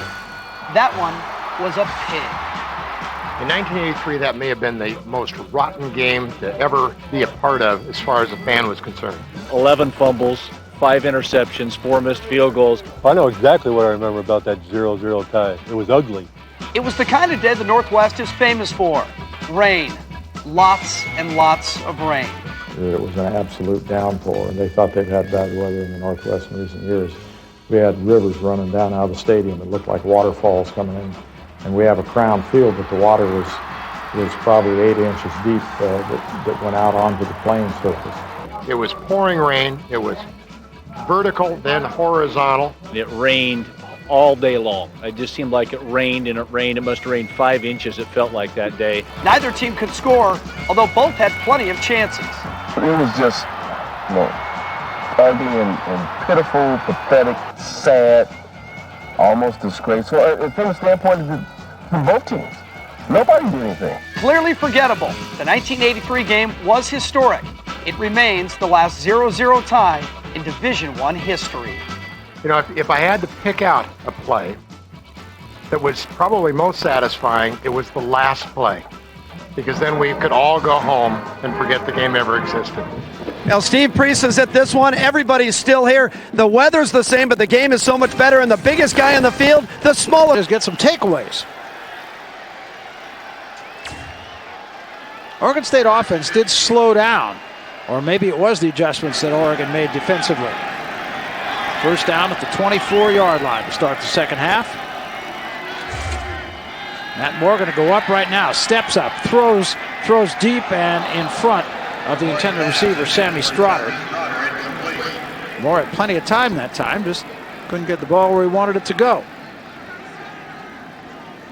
Well, even though the Beavs came out and took that shot, I do expect Oregon State not to get too conservative, but a little more conservative offensively. Really try to get Bernard involved in this football game again. We thought this was going to be a complete line of scrimmage football game, and it really hasn't been. Both teams taking a lot of shots downfield. And not to a great degree of success either. Here's a quick hitch this time. And that's Jackson, who will get it up across the 30 to about the 31, maybe the 32-yard line. Always liked that play, P. And Mike Riley knows how to run it very well. He gets guys that can win one-on-one matchups. Strotter is their main guy. This time Strotter blocking. And Jackson getting the ball upfield pretty well. It works like a run play, except it's out on the perimeter, so your offensive line is not really taking the football out of the defensive line. But other than that, it's a great play on first down. So far, this game has really just been between the kickers. Martinez versus Cerna. Cerna's got the lead. To Love. Third down and long 2. And Moore's going to throw for it. And in trouble. And he's going to be wrapped up that time by Darius Sanders.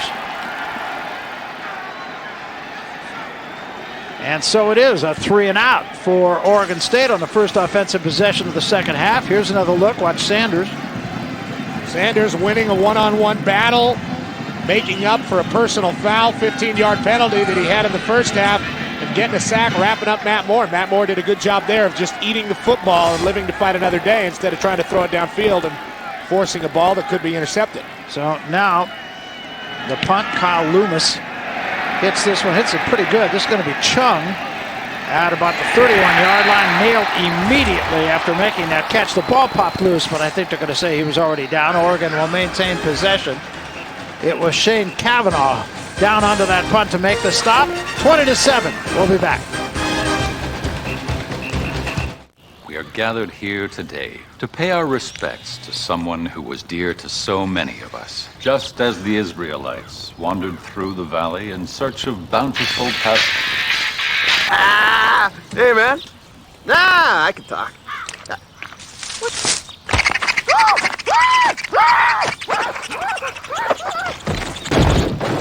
Cell phone karma. It's real. Kyocera. That diamond is my ticket out. Biggest one he'd ever seen. You gonna show us where it's hidden? I don't give a damn who's down there. Kill them all. Hold on! Tell him where it is! Tell him!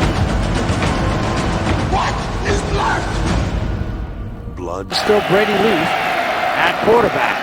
And again, this time Mr. Stewart. And Stewart spins by one man, gets across the 35 to the 36. Going to be a pickup of about 5. Now before that run, Oregon just 65 yards rushing in the game. Oregon State only 43. Stewart with a very good run, being patient, getting behind his blockers. He's got the tight end Rosario leading him downfield. Afalava making the tackle. But I feel misled by these coaches. They told me knock down, drag out, smash mouth, running the football. Not happening. False propaganda. Second down now and 4. They gave 6 to Stewart on first down. Now Leaf going to throw, airs it out for Jordan Kent. He was out of bounds. He makes the catch, but he was out of bounds, and I don't see, now an official is going to say, yes, he was. He went out and then came back in, and I think this is going to come back. Now, usually when a receiver goes out of bounds, you see a hat come off of the official, but there are no hats on the field. Great catch. Well, unless they're going to say he was pushed out of bounds, but he definitely was out of bounds, no question about it. Keenan Lewis on the coverage, and that's a first down Oregon. And let's see if they're going to take the time to review this. Now they finally will. He definitely was out of bounds. There was no question about the fact that he was out of bounds. Let's take a look at it. Now let's see. There he's out of bounds. Yeah, he had definitely the right foot out of bounds and perhaps both feet out of bounds at a certain time. I think this play's going to come back. Well, judged on that video alone, it's got to come back. I'm not even sure that was the first time he was out of bounds. I think he might have been out of bounds before that. Keenan Lewis and Kent in a battle. It happened before that, so the catch is good. No, this would have happened before that ball was in the air. My contention is that he was out of bounds and came back into the playing field. And I think that's definitely what happened here. Now, however, if the officials look at those replays, which they sometimes do,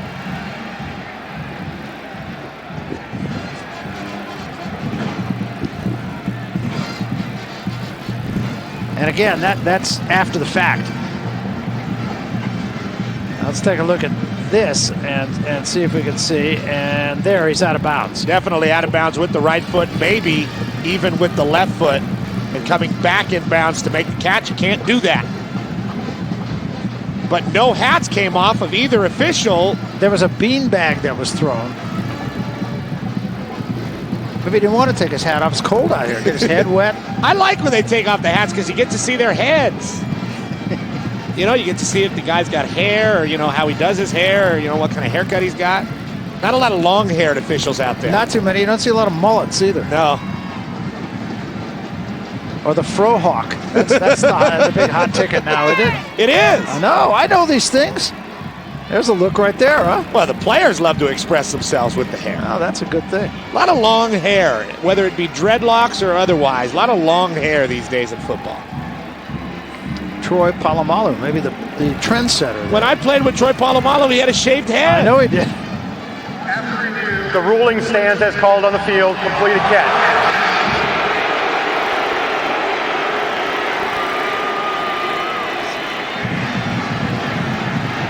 Well, they're going to say the play on the field stands, and I'm going to say that's wrong.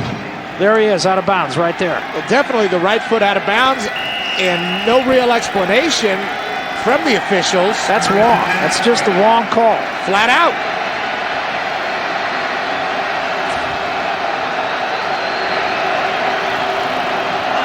So a first down at the 31-yard line. And here is Stewart, and he breaks it and gets into the secondary and will be very close to a first down at the 21-yard line. All I can say is I hope that's not a play that goes any distance in deciding this football game. Well, there could always be something that we don't understand. But in this case, well, pretty tough. I mean, he was clearly out of bounds. Kent was clearly out of bounds, came back and made the catch. You can make the case that he was pushed out of bounds, but he was pushed out of bounds, then it's either interference or holding.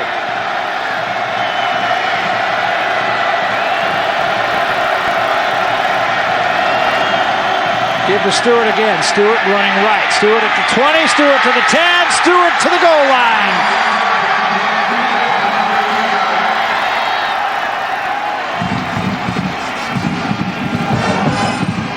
And again, the score is not too far off for Stewart to try to take over this football game. Inside handoff, maybe even a power play, but Stewart taking it wide. Good block by Rosario, and he is untouched. Getting into the end zone. Now, this is an up and down north-south runner, but you see the speed. I mean, he's got an incredible amount of speed, and he can turn it on pretty fast. He accelerates very quickly. This is a really good running back. Yeah, no question about it. Great balance, great strength.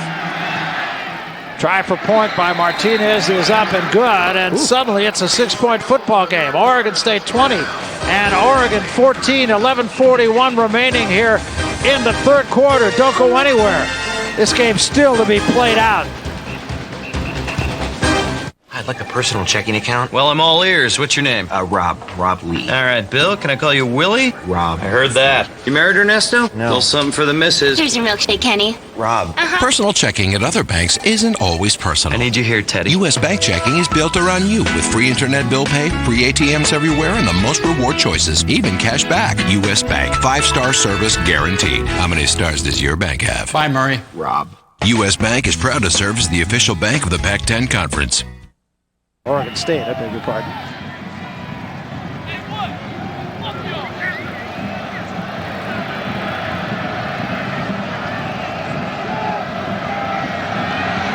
And here is Evenson's kick. It's a short kick. Francis going to handle this at the 1-yard line. Comes back to the 10 and is tripped up as he crossed the 15-yard line. Good play again on special teams by Jameel Dowling that time. Here's another look at that play that was sent to the replay booth. And what they're saying here, their explanation is that he was forced out of bounds. what I'm saying is if he's forced out of bounds, isn't that interference? Well, and I don't even think he was really forced out of bounds. I think it was a battle between Lewis and Kent went out of bounds trying to win that battle. Here's the touchdown. Stewart just finding his way into the end zone and turning on some speed. If Oregon State goes 3 and out here, Oregon has seized momentum. And how about this play? Great play by the Oregon defense on first down, forcing Bernard back about 2 or 3 yards. Darius Sanders, Nick Reed, 2 defensive ends there on the stop. They met in the middle. Yeah, and Coach really putting it on Nick Reed and not being able to block him at all. Reed in the backfield in a hurry, Sanders as well. That really kills your momentum if you're Oregon State. You've got to get something going. Go downfield with more. And here's Bernard again. Bernard right up the gut this time. Gets a lot of it back to about the 24-yard line. Picked up about 9, and it's going to be 3rd down and 2. Kyle DeVan, the center, who has been a horse up front for the Beavers, cleared the way that time. Evanson Bernard looked like he was getting his hair pulled a little in the first half. You see, he's tied up his hair. In a rivalry game, you know, you got to take those kind of precautions. No question. I always tie mine up whenever I like your hair back. Do you? Yeah. And a little off my forehead. All kinds of movement up front that time.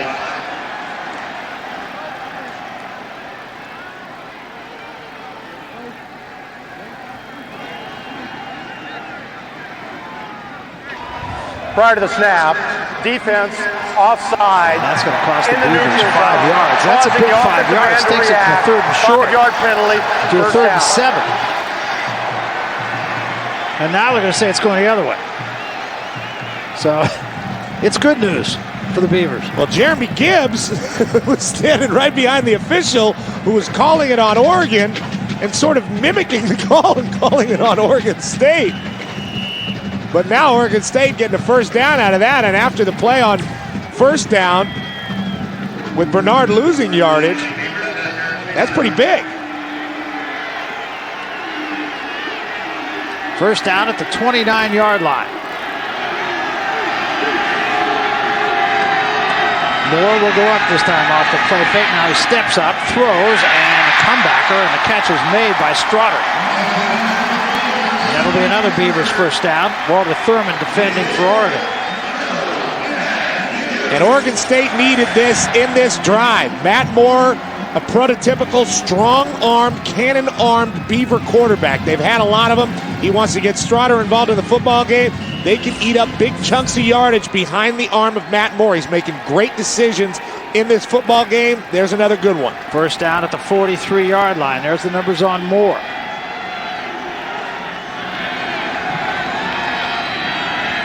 Ducks show blitz here. And they come with a blitz. And Moore airs it out. He's got a man. It's Jackson. And Jackson makes the catch at 20. It's a foot race, and he's dropped at the 7-yard line. Thurman defending and made a saving tackle, but a perfectly thrown ball by Moore. Jackson took it right in stride. Oregon middle linebacker Blair Phillips is out, not going to return. He has a knee injury. The Ducks still come with a blitz. That leaves one-on-one coverage. Levitri with some great blitz pickup and a great throw by Matt Moore, getting the ball to Reuben Jackson, and you see his reaction. He's really feeling it. I've seen this kid a lot, and he is very confident this afternoon in the Civil War. Well, as we said, he hasn't thrown an intercepted pass now in 130 passes, I believe it is. In fact, it's more than that. I think it's 134 passes now.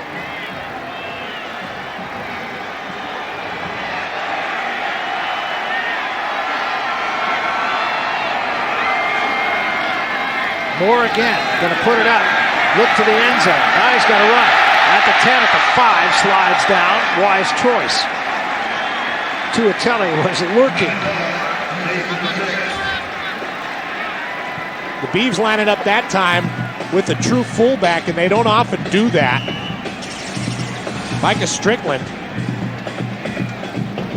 And they tried to run kind of a Bronco play Moore completely taking it the opposite direction. Wasn't supposed to go that way, but gets a positive gain out of it. And again, playing with a lot of confidence. And the Beavs, like you said earlier, Barry, throwing a lot of different looks even here in the third quarter. Second down now and goal. And here's Bernard, and he's in. Touchdown, Beavers. And a late flag. And that's just for some woofing that's going on. I'm not sure who that late flag is, late call is going to be on. After the play, personal foul, number 62 on the offense. It's going to be against Oregon State. That means it's going to put the ball into the hands of Jonathan Stewart on a kickoff, most likely, because they'll have to kick from 15 yards further back. Jeremy Perry was the guilty party. And that's a tough call on an offensive lineman because you always teach him to finish plays, and I think that's what Perry was doing in that situation. Seeing Bernard creep into the end zone, I mean, you think about all these other great running backs in recent history at Oregon State. Of course, Ken Simonton, Steven Jackson, very dominant backs, and Bernard kind of looks like those guys. I mean, he's sort of a hybrid between the two, a little bit bigger than Simonton, a little bit faster than Jackson. Considerably smaller than Jackson. Yeah, Steven Jackson, definitely. He's a horse. One of the great running backs to come out of the Pac-10 in the last decade. Yeah. So Cerna will come on to try to add the 27th point for the Beavers, but psychologically a very good answer to Oregon's drive.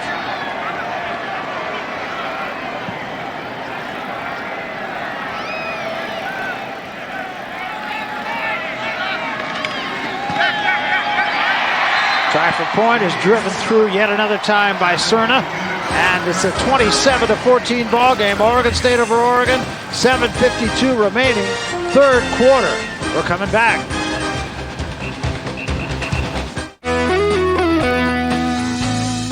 It's that time of year again. Happy Honda Days. Now's the perfect chance to save on a beautiful new Honda Accord, the car IntelliChoice named Best Overall Value. So whatever else you're doing this holiday season, be sure to include the Accord on your shopping list. Have your Honda dealer wrap one up for you today. It's one present you'll be very happy with. Happy Honda Days. Lease a Honda Accord for $249 a month for well-qualified customers. Be there, live, for the first show that breaks down the new BCS standings. The official BCS rating show presented by KFC. Sunday on FSN.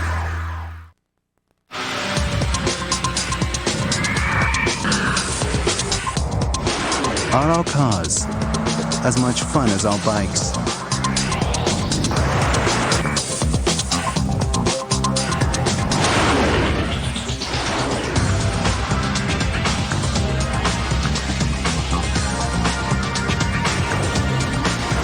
Introducing the new 2007s from Suzuki. It's gonna be a great ride. Gonzaga basketball is on FSN. The players may change, but the wins remain. See the Zags prove they're still the team to beat in the West Coast Conference. Idaho, Gonzaga, Sunday at 1. UW basketball's on FSN. With an ambitious schedule, Coach Romar looks to Pac-10 all-freshman honorees Brockman and Detman to lead the Huskies to a fourth consecutive trip to the NCAA tourney. Eastern Washington, today at 5. Evanson Bernard takes that last one in for Oregon State. Cerna with the conversion, and the Beavers lead it 27-14. They'll have to kick from the 20-yard line here to Stewart and Crenshaw, who will come all the way up to around the 15 or 16-yard line to receive this. Remember, Stewart went 68 yards with a kick return right before the end of the first half.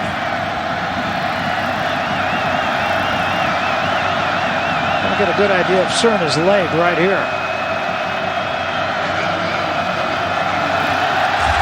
He drives this one, and this is going to be Stewart at about the 25-yard line. He's going to run laterally, get it back to about the 37-yard line where he is stopped by Isaiah Cook.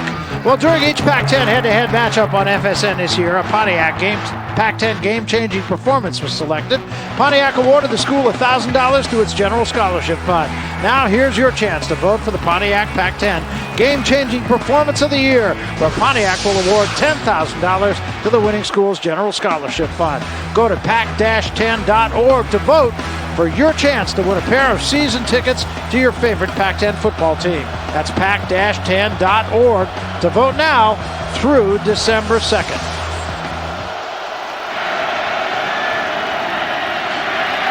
It's time to pass, and Leaf gets it out here to Colvin, and Colvin is stopped at about the 40-yard line.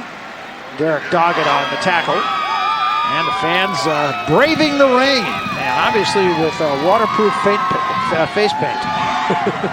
Well, it looks like it's coming off a little. Where does one buy face paint? I never even thought about it. I've never shopped it. I don't know. Me neither. Costume stores, I'm hearing.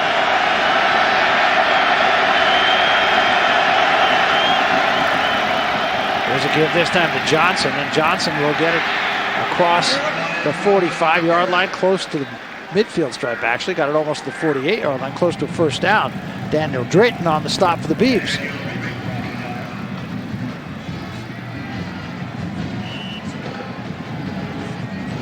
And Matt Moore. Well, telling the coaches to send me down some more of those last plays. With that win over USC, I mean, he got hero status in Corvallis. If he can lead him to a 10-win season here and a win in the Civil War, he'll be the man forever. No question. Give this time again to Stewart. Stewart will get it enough for a first down to the 49-yard line. Dorian Smith on the tackle for Oregon State. And Matt Moore was booed in this stadium this year. And last year, they were 5-6, and that was kind of a debacle. But Matt Moore definitely, at the very end of his Oregon State career, has truly found his niche and his confidence, and he's found his groove with Mike Riley in the play call. Well, this has been a very good season, should they go on and get this one.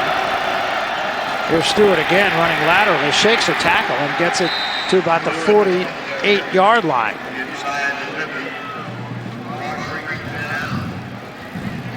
Great play by LaRock, just not giving up.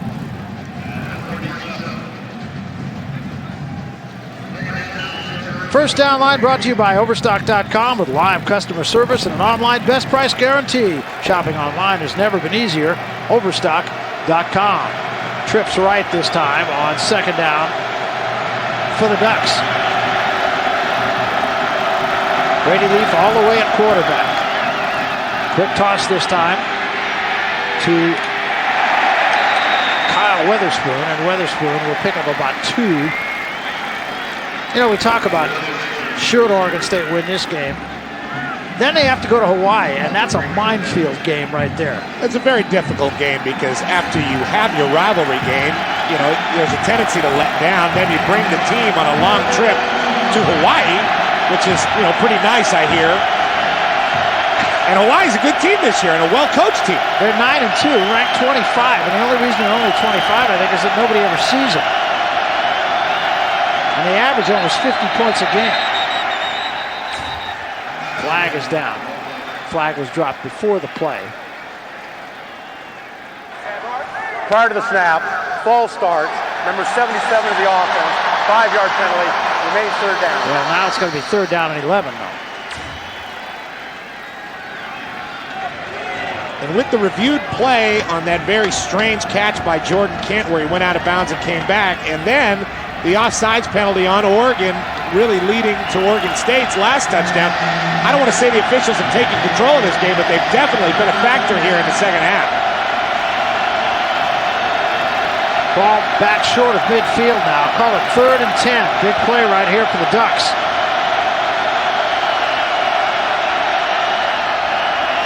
Leaf straight back, throws over the middle, got Rosario, well defended by Piscatelli. Just got a hand in there and knocked it away. And that's the second big bat down pass breakup of the day for Savvy Piscatelli. That's 10 on the season, and that is a very good stat. He's very good at sweeping that big arm down and getting the ball out of the hands of Rosario. Had one earlier in the game against Jordan Kent, really timing that up well. Piscatelli is at the top of his game today. The other thing he does not do is interfere with his offhand. And a lot of times you try to bat the ball down, you're leaning on the guy with the other hand. He doesn't do that. Absolutely. Second punt of the day, only the second punt of the day, and Strawder's going to call for a fair catch and make it at the 10-yard line. So a long field for the Oregon State Beavers, who lead it 27-14 with just over 4 minutes remaining in the third quarter, and we're going to go out into the elements with Jim Watson. Waddy? And Barry, Oregon State is 2,700 miles from Boca Raton, Florida, but the Beavs have tapped a pipeline to the Sunshine State. Evanson Bernard and Savvy Piscatelli both played at Boca Raton High School. So how did they get to Corvallis? Well, Oregon State Associate Athletic Director Bob Clifford is a Florida native, and when he was living there, he used to help out at the Friday night football games cooking hot dogs. When he got the job here in Corvallis, his kid reminded him that Piscatelli didn't have any offers. Piscatelli then talked to them about Bernard. One phone call, a little sweat over the grill, has paid off big time for Oregon State. I'll say. Both those guys cutting the mustard, so to speak. That's Vanderveer on the catch, and again, an important part of the element of offense of the Oregon State Beavers. Vanderveer standing all by himself. The Ducks still don't want to cover him, and look at how he struggles to catch his football. He has so much time to pull it in. Finally, Matt Toyena getting over there to make the tackle, but not before Vanderveer. It's a pretty good gain on first down. Yeah, it is. Having the game of his life. Senior playing here for the last time.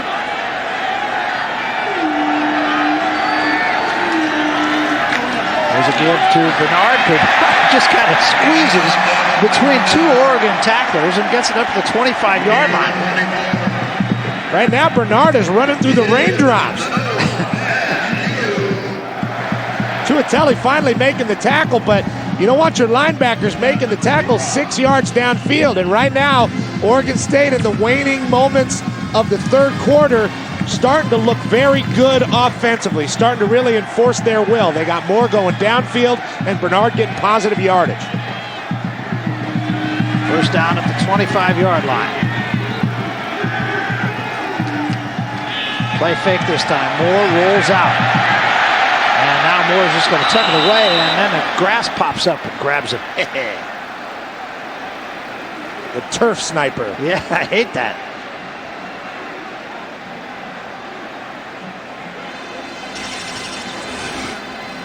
There it is. It is a wet day, and it's a lot easier to run on the field turf than the old AstroTurf here. But still, you can get looking upfield and downfield and at the defenders and at your receivers and just kind of forget to move your legs around. No, it's not involuntary moving your legs. You got to think about it. Still managed to pick up 4 yards on the play, though, so it's second down and 6. Moore going back again to pass. In trouble. And he has to throw it straight down into the ground. I'm not sure what looked like it was going to be a screen pass. He threw it at the feet of an eligible receiver, I believe. I believe that Vanderveer was there.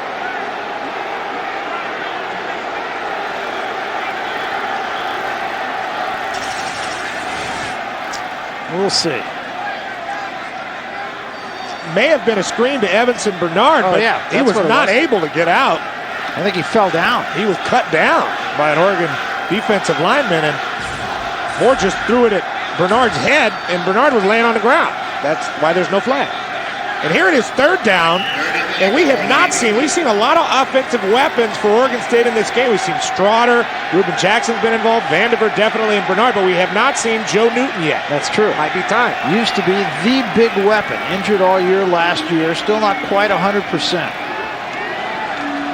Moore straight back, steps out, throws, that's who he's going for. And all over his back that time was J.D. Nelson.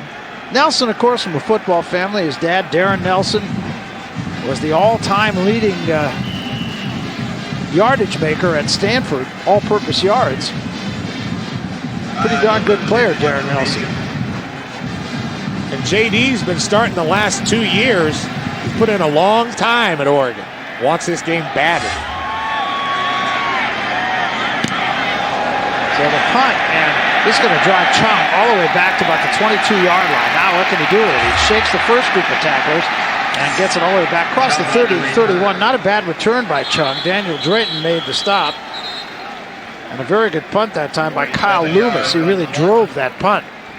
Well, tomorrow, College Football Saturday returns with a doubleheader. We begin with 15th-ranked Oklahoma against its rival Oklahoma State. That's in high definition. And then Arizona State will battle Arizona. That all begins with the College Football Saturday kickoff show presented by Kyocera tomorrow at 2 Eastern, 11 Pacific.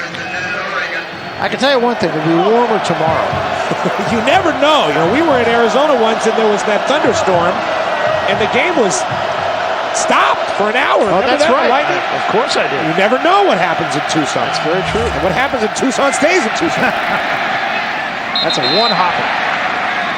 Intended that time for Paysinger. Incidentally, LSU has beaten Arkansas 31-26. So the 5th-ranked Hogs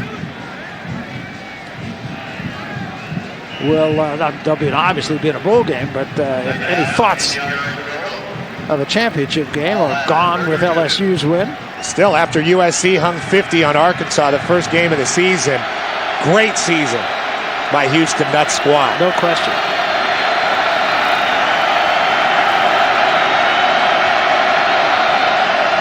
Here's Lee for the swing this time to Stewart. Stewart this time with no place to go. Well defended that time and a loss of about 3.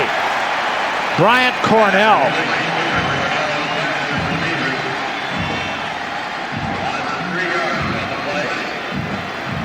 And this Oregon State defense has always been the same. They go sideline to sideline and they're very aggressive. There's the score we just told you about. LSU over Arkansas by 5. I believe LSU was favored in that game, were they not?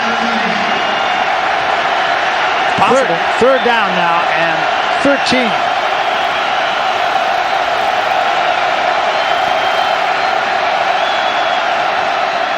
Leap straight back. Now he steps up.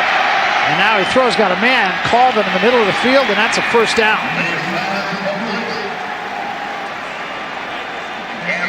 Brandon Hughes makes the tackle, but Colvin just kind of finding a soft spot there. Very dangerous throw by Brady Leaf. Kind of a broken play, and he steps up and rolls out and then throws it across his body to the middle of the field and floats it in there. Colvin had to wait for the ball. A very risky play, but a creative play that ends up in a first down. There's Lawson getting something done. Yeah. It's kind of wet for that, isn't it? That's a taxidermist. Give to Stewart, nothing to it. Stewart grabbed just as he got started that time by Ben Siegert. And that's going to be the last play of the third quarter. So the third quarter comes to an end. Each team putting a touchdown on the board. And a look at the scoreboard as we move on to the fourth and final period is Oregon State 27 and Oregon 14 in the 110th renewal of the Civil War. And Oregon has got the advantage, 267 to 266. And just about the same time of possession, Oregon State has got the advantage there. Second down and 8 now for Oregon as we start the final period. Play fake, Leaf in trouble. Gets hit and rolls away from it. Now he's going to run. 45 and really cracked at the 48-yard line. That was ugly in every possible way if you're Brady Leaf. Jeff Van Orso just made him pay. Jeff Van Orso doing a great job of getting over there and putting a big hit on the Oregon quarterback. Now, Brady Leaf is a big dude, and you're not going to be able to get him unless you wrap him up. But here's Van Orso leaving his feet and making a big play. Here it is in real speed. And, of course, Van Orso forever enshrined in Corvallis and Oregon State lore by batting that two-point conversion down by John David Booty to clinch the win versus USC. Oh, that's right. Now we're going to get a timeout called by Oregon. And this could be critical to use this timeout. Now you only have 2 remaining timeouts in what ostensibly could be a close game. 27-14. Oregon State leads it right now. Timeout Oregon. And 6 for Oregon. Leaf throws to Colvin, and Colvin is still at his feet, makes the first down. Great play that time by Cameron Colvin. Savvy Piscatelli had him, but he just couldn't hold on, and Colvin picks up the first down. Savvy went flying over there, but Cameron Colvin able to shake loose with the spin. Leaf sticking in there, showing a lot of courage, and wow, I mean, look at the footwork on the sideline from Colvin to stop that. Piscatelli is a load of a guy that comes through with a lot of momentum and could have just pushed him out of bounds, but Coleman doing a fine job. So the Ducks drive continues at the 43-yard line of the Beavers now. Brady Leaf all the way at quarterback today. Straight back to pass. This time it's Colvin again. Colvin is cracked after a gain of about 2. Joey LaRoque right there. Let's go to the sidelines once more. Jim Watson. Waddy, what's up? Well, Barry, if you're a Duck fan, you love seeing Cameron Colvin right now. Remember, this is a kid who has not yet lived up to his potential. When he came out of that famous high school in California, De La Salle, he was the number 2 receiver in the nation, but he's had trouble holding on to the ball. We saw that in the first half, and his routes have been a little rusty. But every achiever wants a second chance, and today is his chance, but he's running out of time. Throw it to number 3. Well, they have been, but that time only for 2 yards. Leaf this time on the pitch, and it's loose, and Johnson can only fall on it all the way back in midfield.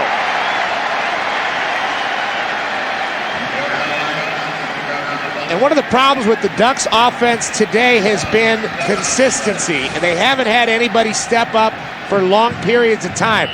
There's Leaf not looking, and the pitch is way out in front of Jeremiah Johnson. It looks like he might have been able to catch it, but just not a good play for the Ducks. And tough with the rain to run that kind of option play where the ball is in a lot of different people's hands. But we've seen Jason Williams step up for spurts in this game. Colvin, Leaf a little bit, Johnson and Stewart, but nobody's been consistent. Double slot now, 3rd down.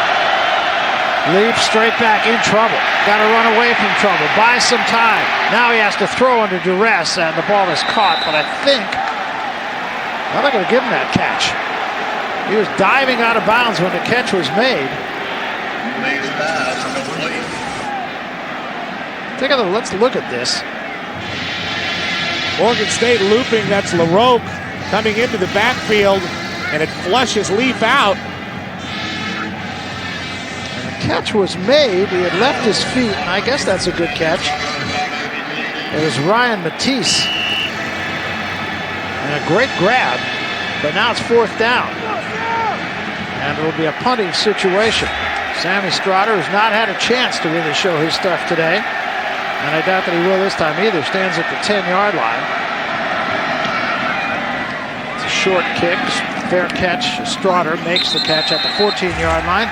That's where the Beavers will start. They have the lead, 27-14. The clock not a factor yet. 12 minutes, 31 seconds remaining to be played in the ball game. Good first down yardage, so 2nd and 3.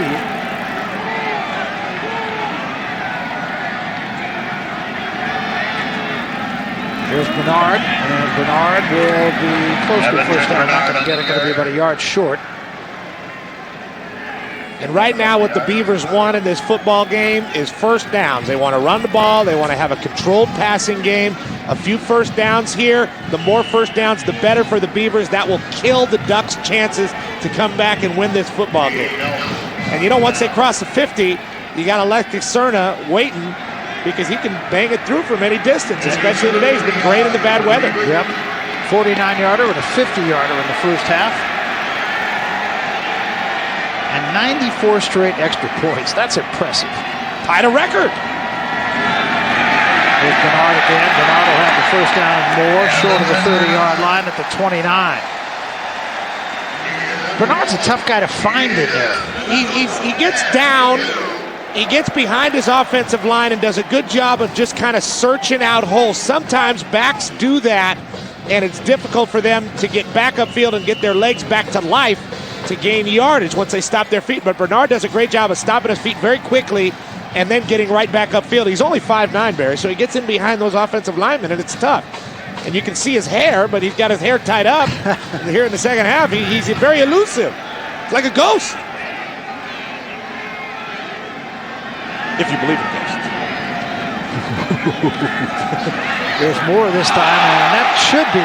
Well, I'll tell you what, I mean, they're not, now the flag comes. I was going to say, that was an absolute blatant push in the back that time.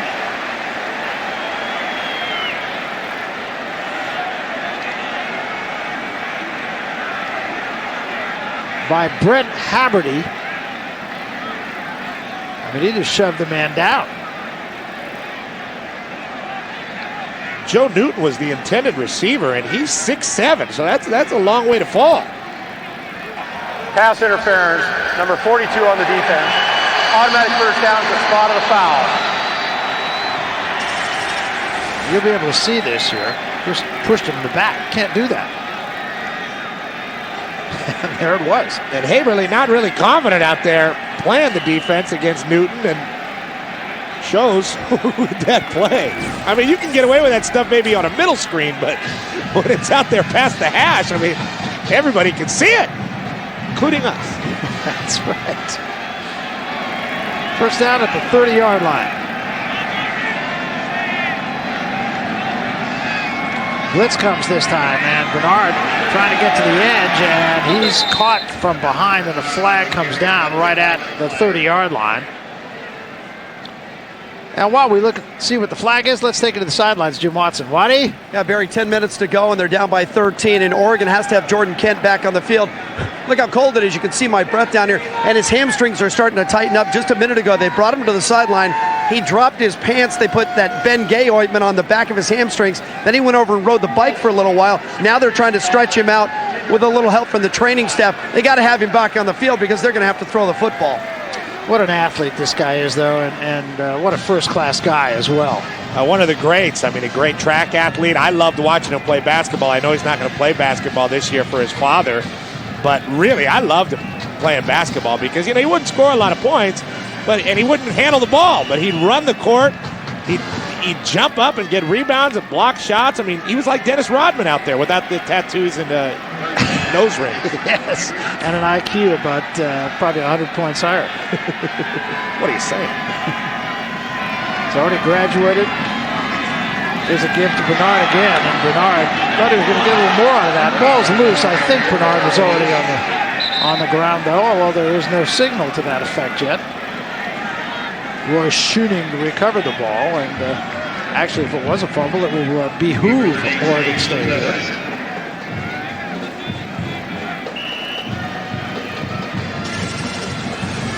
Here's another look.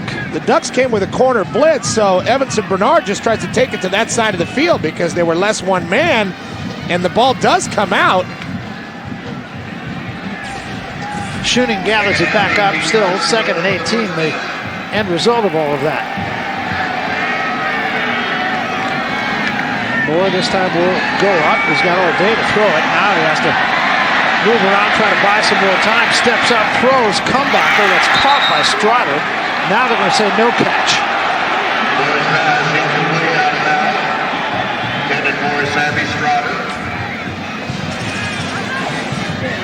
Pretty good protection this time. Matt Moore just trying to move the pocket around. Strider coming way back for the football. That's not going to help very much, and they don't like him going out of bounds. The clock is Oregon State's friend at this point in the game. Jarius Byrd with the coverage there.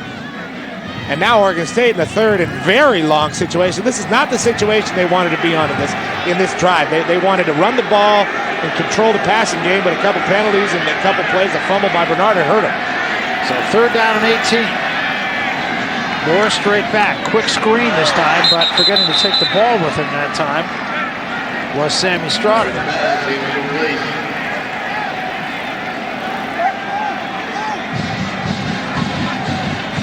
So now Oregon State going to have to give it back to Oregon with a lot of time on the clock. And if something's going to happen for the Ducks, it's got to happen now. I mean, they don't want to end their season in the Pac-10 with 3 losses and go to a lower tier bowl. They want to win this football game, but they have got to start playing now. It's got to change right now for the Oregon Ducks if they want to win. Kyle Loomis, the punter. Patrick Chung will be the deep man.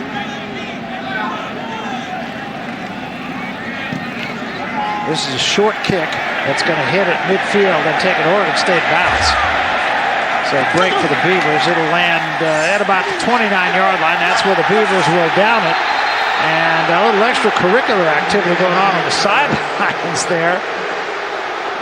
But case of no harm, no foul. 9 minutes and 10 seconds remaining to be played in the ball game. Oregon will have it back, trailing 27-14 when we come back to Reser Stadium and run the football for Oregon. The line of scrimmage, protect the line of scrimmage. And what about the weather? Well, let's see how it all worked out. Well, it's rained a whole lot. It hasn't been the physical football game that I thought it was going to be on the line of scrimmage.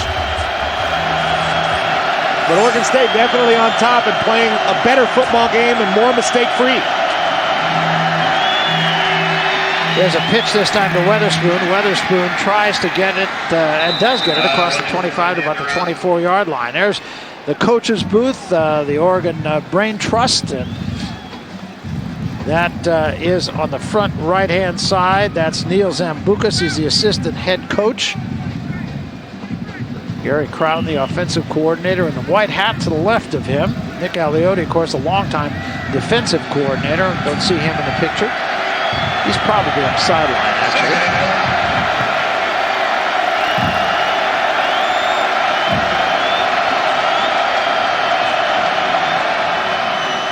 There's a quick toss this time, but no catch.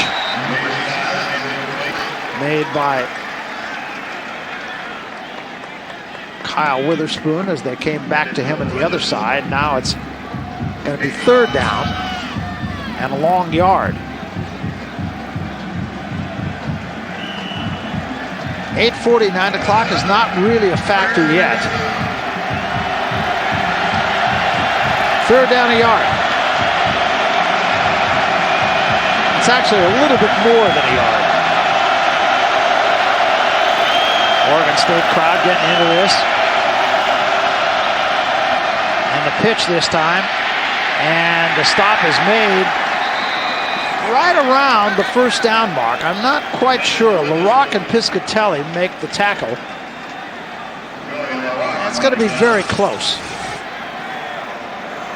3 straight plays. The Ducks trying to get the ball to Kyle Weatherspoon this time.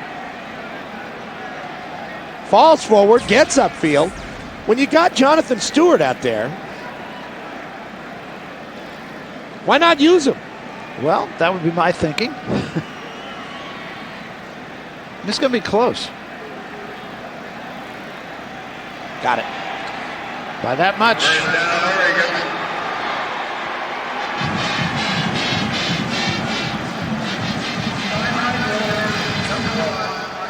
Sideline warning issued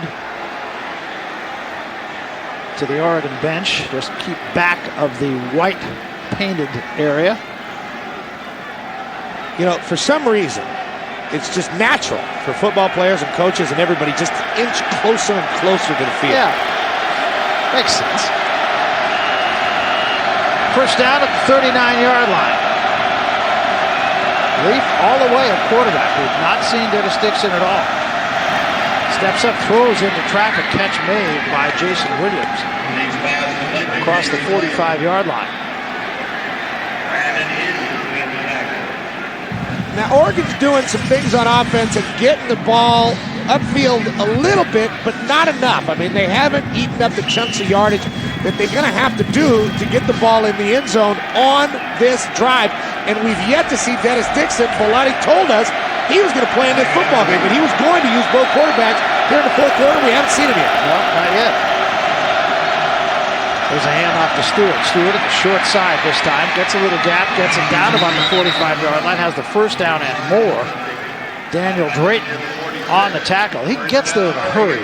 Gets there in a hurry, and when he gets there, he's difficult to tackle. Here he comes around, taking it outside right behind Rosario again, and once he gets to that edge, I mean, he's going to get 5-6 yards after you touch him just because of the natural momentum of a guy that big, that fast, and that physical. You know, you look at this quarterback situation for the Ducks, and it makes you wonder, not just for this game, who could be the quarterback next year in the bowl game, Leaf or Dixon? First down at the 46-yard line of the Beavers. Leaf this time airing it out, one-on-one, and the catch is not made by Jason Williams. And that actually was a pretty good route, a pretty good throw. Williams just unable to hang on to it. Leaf's got plenty of time, lets it fly. He's a pretty accurate passer. Williams is out there in a war with Keenan Lewis. And I got to say, I mean, Brandon Hughes and Keenan Lewis, both sophomores, both played last year as true freshmen as cornerbacks for Mike Riley. They expect a lot from their cornerbacks at Oregon State. They play a lot of bump coverage. These guys are on an island a lot. And, you know, they get beat sometimes. but they're very aggressive players, and they never give up. Second down now, Leaf over the middle, and the catch made this time by Rosario at the 40-yard line. It's going to be 3rd down and 4.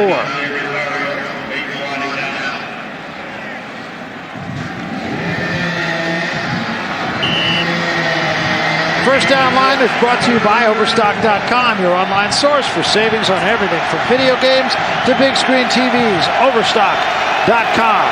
3rd down and 4 now, right at the 40-yard line. Could be 2-down territory.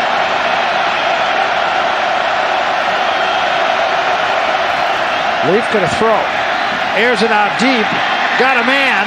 And Kemp makes the catch. It floats out of bounds at about the 9-yard line. And what he did there was he took the route enough to the inside that he allowed Leaf to throw the ball to the outside where he had room to go get it. Well, Jordan Kent is a physical guy, and he's not going to allow himself to be pushed out to the sideline to where even if he makes a catch, that ball is incomplete. Just doing a great job, Barry. You're exactly right against Keenan Lewis. And Leaf, with a good throw, sees that he has that room to the sideline. Kent could not catch a long pass like that over the shoulder last year. Had a very difficult time doing so. This year, he's a much more polished wide receiver. I think he's a guy that's going to play in the NFL. You're right. May not be an instant star, but he's going to play in the NFL. Here's Leaf straight back, going to the end zone. Got a man, couldn't get it to Stewart. Or Weatherspoon, I beg your pardon.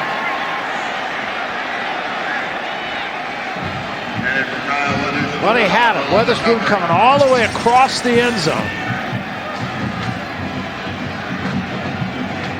And Leaf just putting a little too much air under it. You know, it was really the run by Jonathan Stewart that kind of fueled Oregon starting to move the ball more significantly down the field, and then the nice throw on the catch by Jordan Kent. Let's see if they can convert here. If they don't, they're not going to win this game. 2nd down and 10. And they give it to Stewart, or rather the pitch to Colvin, and Colvin's going to get it down to about the 3-yard line. Had me fooled. That's a triple option that they run on occasion. Not a classic triple option. No, it's a weird kind of triple option. It's not a wing tee, and it's not the wishbone, but it's a shotgun option with the inside handoff, and then Leaf taking the hit right away and tossing that ball out there. You know, you're prone to turn over the ball when it's in the air and changing hands that much, but Leaf doing a good job right there of managing that. Big 3rd down. Huge play right here. Oregon has done well, 10 of 15 on 3rd down conversions. Leaf is going to throw for it. Now he's in trouble. And now he's going to step up and he's going to run, and he's going to be short of the 1st down. He'll be at about the 2-yard line. He's going to need about a yard, maybe a little more than a yard for a 1st down and 2 yards for a touchdown. And certainly Oregon will go here. I think that was a great job by Brady Leaf, not just throwing this ball into the end zone desperately or fumbling the football, tucks it away, takes the hit, and falls forward knowing that he's going to have another chance because his team has got to get a touchdown here. And they will use Rosario basically in a fullback's position here. They need 1 for a 1st down, 2 for a touchdown. Leaf goes under center, give it to Stewart. Stewart's got both. Touchdown, Oregon. Don't go anywhere yet. He said that the Ducks had to wake up now if they were going to win this football game or have a chance to win this football game, and that's exactly what they did. Can't get Jonathan Stewart with an arm tackle. He does a good job of just sort of finding his way and protecting the football, gets the 1st down first, and then the touchdown. 16 carries, 83 yards, but 3 touchdowns on the day for Jonathan Stewart. In my opinion, he hasn't been used enough. And the kick is blocked. It is blocked. And it remains 27-20. And that is the 2nd PAT blocked that Oregon has had this year. Big play. Huge play. 7-point game. Evenson will kick it away, and it's a high end-over-end kick. And it's going to be Larson, who's wrapped up like a Christmas goose. He gets it back to about the 20-yard line. Look at him. He's got his thigh wrapped and his waist wrapped. He's trussed. Here's the United States Postal Service game leader, Stewart, now 16 carries, 83 yards, 3 touchdowns. Jackson, 4 catches for 99 yards. And Cerner with a 50-yard field goal and a 49-yard field goal. With a stop here, the Ducks can play for a touchdown and really force this game into an overtime, which would be awesome in a rivalry like this down to Civil War. Oregon State just wants first down. There's a little friendly argument going on. This is a friendly one. Not nearly as heated as some others, and that pass is incomplete. Hung in the air for a long time. Intended that time for Powers and knocked down by J.D. Nelson. Nelson, you know, not a big guy, but he plays big. Matt Moore, plenty of time. Oregon State still going for it in this football game, trying to get first downs, not just packing it in conservatively, trying to get the ball downfield. And maybe the ball was a little late. Maybe Powers didn't fight enough to get it. But now it's 2nd and 10 and the clock is stopped. Not a great call. 5:38 remaining in the game. Beavs by 7. Here's Bernard straight ahead. Gets to about the 24-yard line. Pickup of about 3, and it's going to be 3rd and 7 now. A great job by Oregon, and you got to wonder about Oregon State. Maybe they should have run the ball on first down there and kept that clock moving. What they need is a first down, and they need to run clock. They go 3 and out here, and the Ducks once again seize momentum that they kind of lost with the bad PAT. And Moore will now send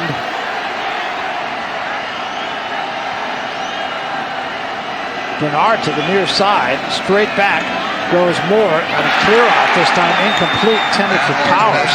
And now it's going to be 4th down. The clock stopped at 4:54, and Oregon's going to get it back with a world of time. Well, you said it right there, Barry. The clock stopped twice there on that possession for Oregon State, and they get nothing out of it. And if you're going to have the clock stop, you want to have a pass complete on the sideline or something for a first down so you can keep possession of the ball. But that time, 2 incomplete passes, twice the clock stops. Really, really bad possession for the Beavs. Loomis to punt it away. Only 1 minute and 6 seconds on that last possession. Chung, the deep man for the Oregon Ducks. That was almost blocked, and they weren't even trying to block. Here's Chung at the 30-yard line, right up the gut to the 40. And he's still on his feet at about the 43-yard line. Great field position for Oregon, and of course a world of time. So Oregon really can do what it wants. It can throw the ball, but it doesn't have to throw the ball.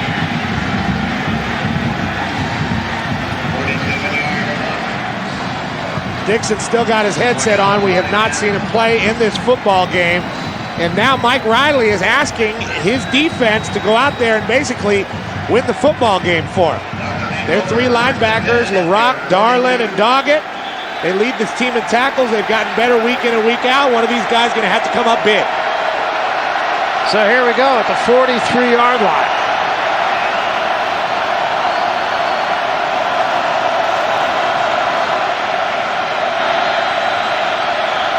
Leaf, the quarterback.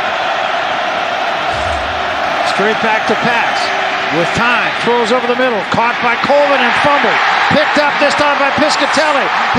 By LaRock. LaRock at the 30 to the 20 to the 10. Touchdown Oregon State, but the officials are saying, let's come back and talk about this. Almost certainly it will be reviewed, but right now they are going to call this back and take another look. And the question is, did he have possession? Well, there's no way it's going to be a touchdown for the Beavers because I believe the whistle was blowing. There was too much stoppage on the field, in the middle of the field. There's the throw, nice throw. Big hit, I believe, from Hughes and Piscatelli simultaneously. And that ball is out. LaRock picks it up and shows some pretty good speed for a guy with big shoulder pads. They're just going to say incomplete pass, Oregon ball. Well, they can't review it if the whistle blew. I'd like to tell you this has been a well-officiated game. I'd like to agree with you.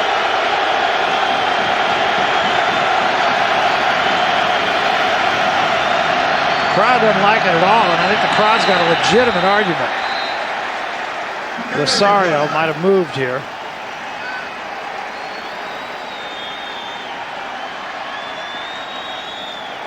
Dead ball, false start by the offense, 5-yard penalty, second down.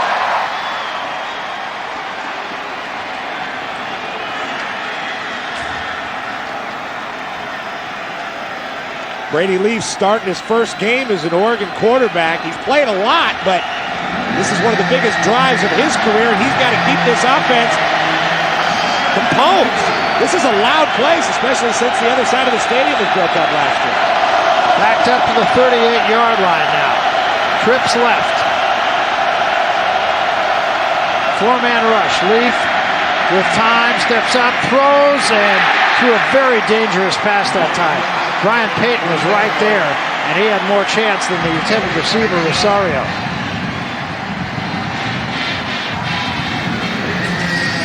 Mike Riley asked the defense to win the football game, and right now they're looking pretty good. They're playing with a tremendous amount of energy, and they're making plays out there. Maybe they scored a touchdown. So now it's going to be 3rd down and 15. Big play. Same offensive alignment. Trips left. 3 receivers to the left side. Straight back Leaf.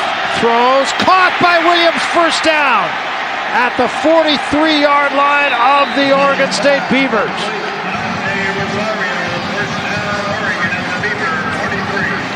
Got to give it up for the offensive line of Oregon, too. They are really getting it done. Not much pressure on Leaf. Great protection there, and that time against Francis. Williams showing a lot of strength, getting inside and using his hands very well. And right now, Brady Leaf can write his own Civil War legacy if he can tie this game up. Williams, 5 catches, 43 yards, bad back and all. First down at the 43. They give to Stewart. Stewart busted, still on his feet, bounces it outside. Look out now. And Stewart just took the wrong cut that time. If he went the other way, it might have been 6. Takes it to the 32-yard line as it is, and a first down, a pickup of 10. Derek Doggett on the tackle for Oregon State. Well, that was a very disorienting physical run, and I think you're right. If he would have made a different cut right there, he could have still been running, but that time more worried about kind of switching the ball, runs over Brandon Hughes and stays up. But not going the right direction. Still a first down run for Jonathan Stewart. Now they can get the ball. They got plenty of time. Plenty of time. 3:29, 28, clock ticking. Ball at the 32-yard line for the first down. This time Leaf rolls out. Now comes back on the screen to Johnson. Johnson at the 30 and is caught by the trailer that time as he gets out of bounds short of the 25-yard line. Good defensive play by Joey LaRock.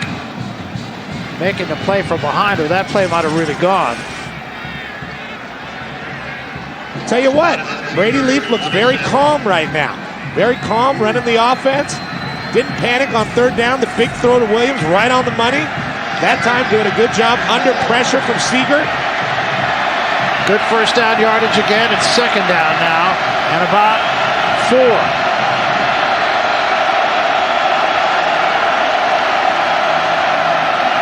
Leaf with time again. Airs it out, going for Kent. Kent's got it. Touchdown, Oregon!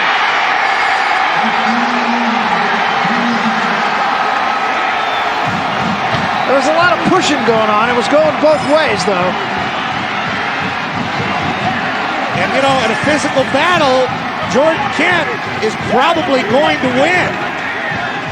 Leaf knows all he has to do is put that ball up there and give his receiver a chance. Hughes not making any big play on the ball.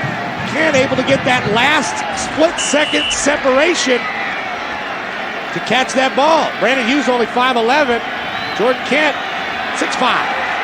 And they are going to go for 2 points, I believe. Wow. They're not going to leave it on the foot of Martinez. This for the lead. Now this is something different. Obviously, Mike Bellotti does not have any faith in his kicker right now.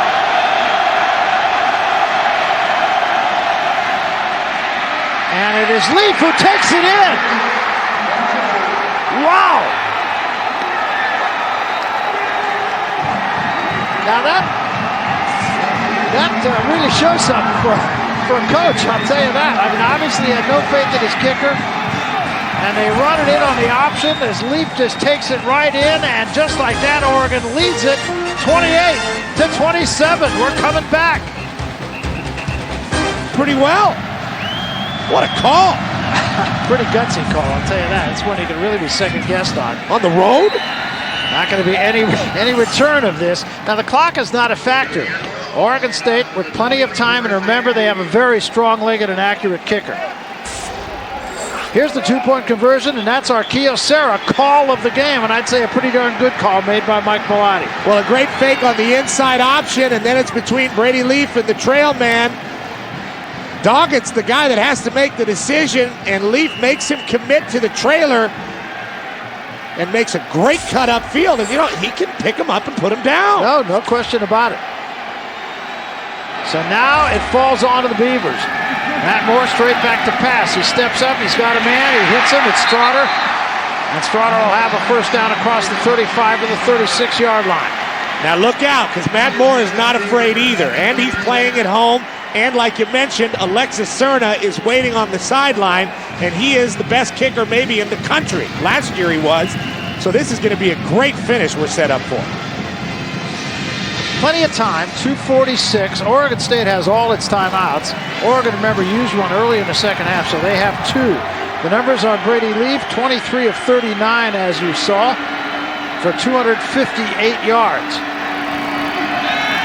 Matt Moore off the play fake, steps up, throws again, got a man, catch is made, Strotter at the 26.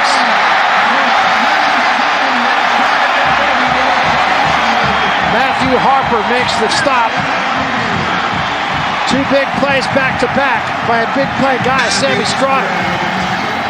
And Matt Moore slinging it down there without any fear whatsoever. Remember, he had the impressive drive at the end of the first half for a field goal. Strotter on the post and just beautifully dropped in there by Moore, and Strotter very sure-handed. Now the clock is your ally. Now you want to probably run the ball here. You know you got a kicker. You're in his range right now. I'm not saying you don't want to advance the football. I'm not saying you don't want to score a touchdown, but I am saying you do want to use the clock. Nerve-wracking time for both teams. They give it to Bernard, and Bernard gets inside the 25 to about the 24-yard line. That's going to be a pickup of about 3. Jarris Bird on the stop for Oregon.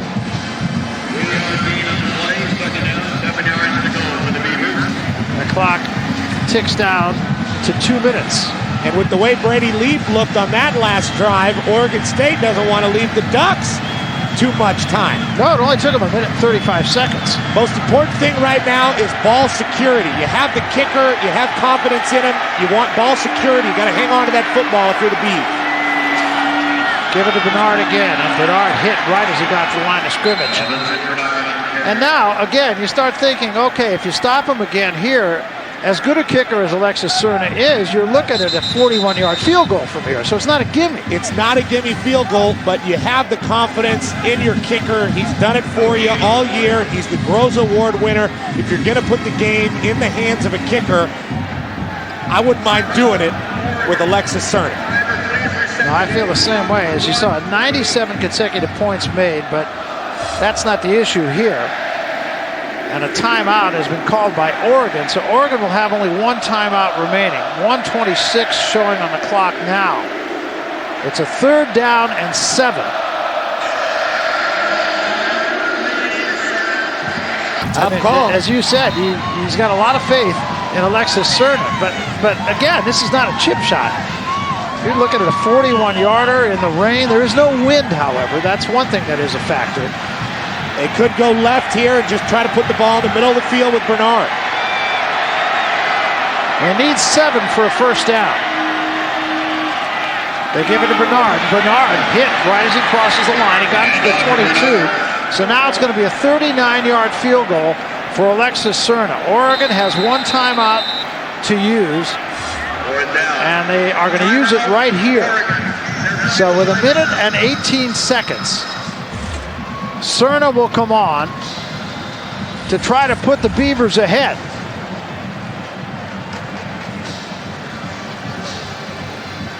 Now how about this scenario?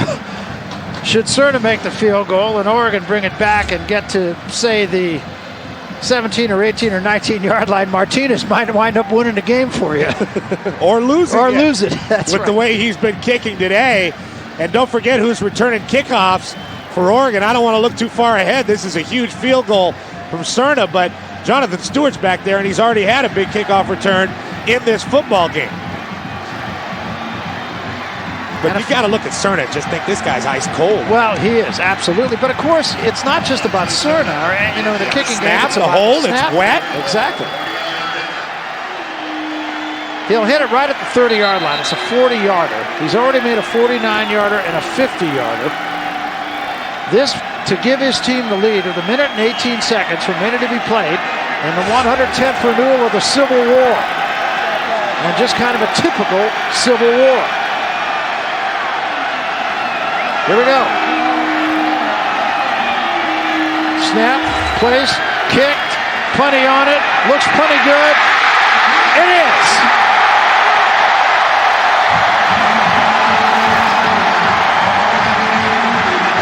Alexis Cerna, smallest man, gets the biggest ride. But don't go anywhere yet.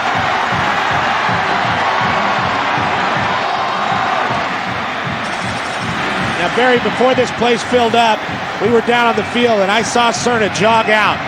And he's so small, and he had a beanie on, and he just looked like a little guy, you know? He's my size. Take it easy, will you? He's smaller than you. No. But what a big-time football player Alexis Cerna is. And all these men that have been working so hard to win this football game and getting hit in the mouth and battling all season in the rivalry game, they put it on the shoulders of a guy that's not that big, but has got a huge leg and has done great things for this football team, and that's what they want to have their faith in. They want to have their faith in Alexis Cerna because he is coming through. 5'8", 162 pounds. Wow. 3 field goals, 40, 49, and 50, and his team leads right now by 2. Now, you're 5'11", aren't you? No, I think I am.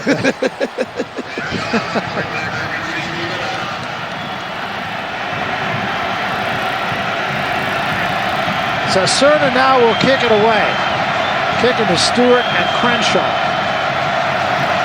Stewart, remember, had a 68-yard return near the end of the first half. Cerna hits this short and high. Stewart at the 10 juggles it. Now he has to go back and pick it up. Got the first man to miss it. Now he's going to come back the other way. Look out! He's the 25 to 30, 35 to 40. He's in midfield and out of bounds at about the 43-yard line. Gerard Lawson on the stop, but another huge return, and now it falls onto the Oregon Ducks offense and the Oregon State defense. Here's a look. Stewart leaving the ball behind him, and at least 5 Ducks with a chance to get him down, but he's too strong a runner. Switches the ball again. Lawson runs him down like he did the last time Stewart took one. If Oregon comes back and wins this football game, you gotta say it's the greatest Civil War ever. Oh, just a terrific game. It's already a good game.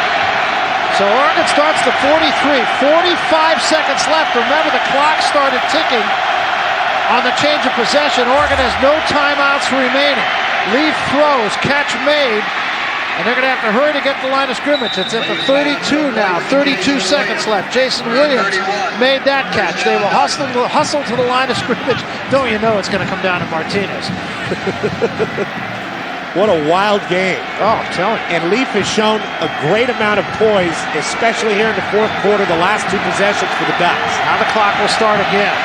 And Leaf will just throw it into the ground. So they burn a down with 31 seconds left.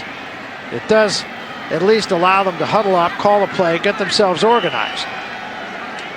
The ball's at the 31-yard line. Now again, depending on the kicker, it's a 48-yarder from here. Not beyond the range of a lot of kickers.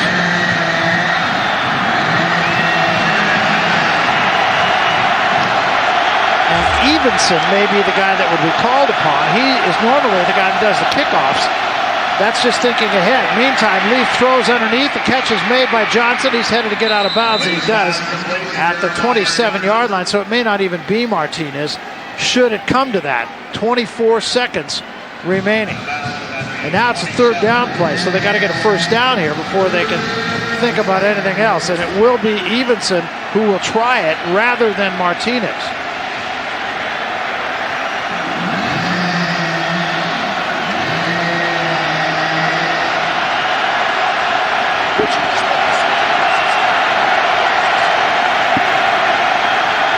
Third down. Straight back Leaf. Throws to the sideline, and the catch is made. And it's not going to really matter because it's going to be fourth down. They're going to have to kick the field goal right here with 20 seconds remaining.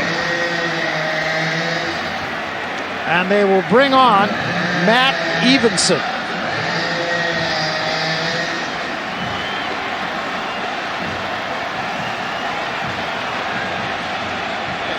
Go to Jim Watson quickly to the sideline. Waddy, quick. Hey, you know how kickers, everybody leaves him alone? Everybody was talking to Evenson before he went out. They all touched him on the head. And now the officials will run in, and I think Oregon State's going to call a timeout to try to freeze Evenson.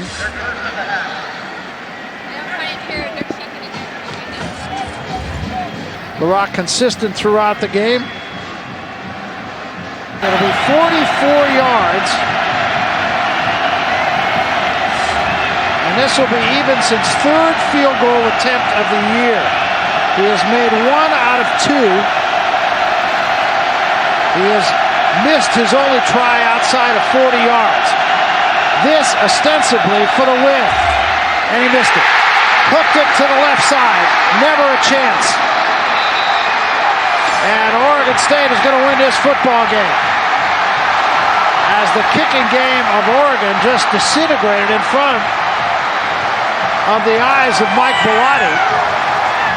Conversely, Alexis Cerna goes out and just wins the game for his team.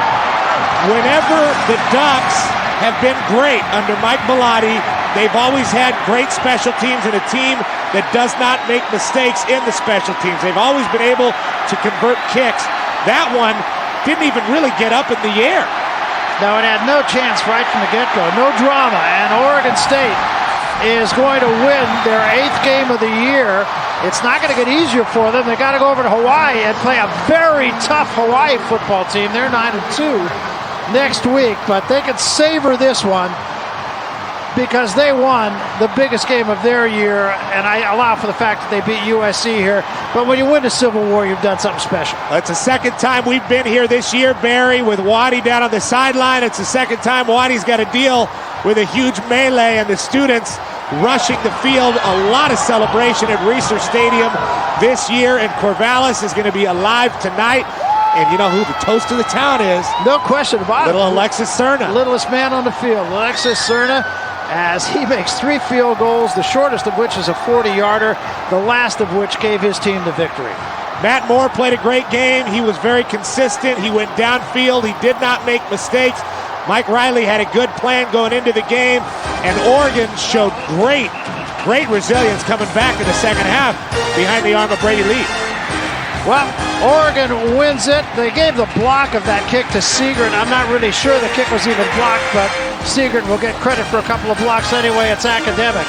Oregon State wins the game 30-28. It's a wrap for us. For my partners, Petros Papadakis and Jimmy Watson, I have 3 words for Waddy. Bring the car. So long, everybody. In the first. 3rd and goal for the Ducks. J.D. Nelson finds the end zone easily. That ties it up at 7 apiece for the second quarter. Leafs throw is intercepted by Derek Doggett. He returns it 33 yards for the touchdown. Huge play. And the Beavers go up 17-7. Seconds left in the second quarter. Alexis Cerna attempting a whopping 50-yard field goal. He nails it. His longest this year is 58, 20-7 Beavers at the half. He came up huge all day long for his team. Third quarter, Leaf handing it off to Jonathan Stewart, and he makes some nice moves and takes it in 22 yards for the touchdown. A 6-point game, 20-14 OSU. Still in the third. 2nd and goal for the Beavs. Evanson Bernard punches it into the end zone for the 6-yard touchdown. 27-14 Oregon State. Fourth quarter. This is where it gets good. 4th and 1 for the Ducks. They go for it. Stewart takes it in.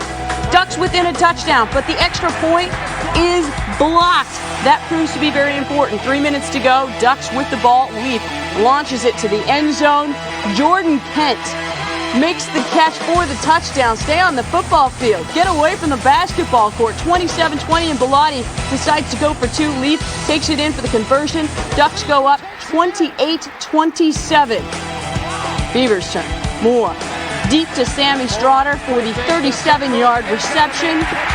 That is going to set up Cerna for the 40-yard field goal attempt. And come on, 40 yards for Cerna. I mean, this is a little chip shot, isn't it? 30-28, OSU takes the lead. It's good. And then on the kickoff, this is where we've seen Oregon be dangerous all season long.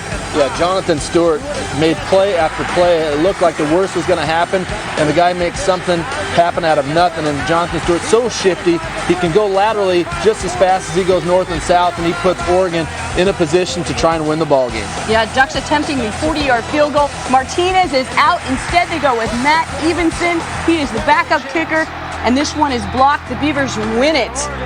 30-28 is the final, and I don't know, Jason. I mean, do you think that Evenson even had a shot at making this? I mean, does he have a chance in this situation? Well, you only hope that the coaches had told him, hey, if we get a field goal opportunity, you're going to be the one to do it, because I'm sure he had his parka on most of the game, thinking Martinez was going to get another shot to be the hero. Martinez was for naught, so you got to wonder, they come up with a strategy to take their starting kicker out of the game after not allowing him to go for that extra point.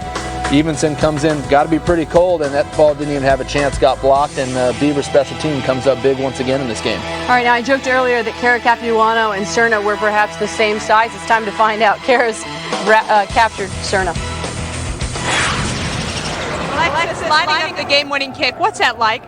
It's just a great feeling. I was just trying to stay relaxed, take it as all the other kicks today. 49-yard field goal, 50-yard field goal, game-winning field goal. Where does this game rank among your all-time college games? Definitely, this is up there. Actually, I might have to say this is the best one. It's Civil War. We put our seniors out with the win. Our team did a great job today. I'm just glad we got the win today. What does it mean to you then to watch the poor kid come in for Oregon, not the regular place kicker, Paul Martinez, having trouble all day, and this young man has it blocked? Can you sympathize a little with him? Definitely. Just got to tell him, you just got to keep fighting out there. No matter what happens, you can just come out and always bounce back from it. Congratulations, Alexis. Great game. Thank you. Appreciate it. Thank you. Cerna had her by about that much. Coming up after the Civil War postgame show, it's college hoops. The University of Washington taking on Eastern Washington and one of the most exciting players in the country. With a look at what's in store, the guys who are calling the game, Brian Davis and Bob Weiss, join us from Bank of America Arena.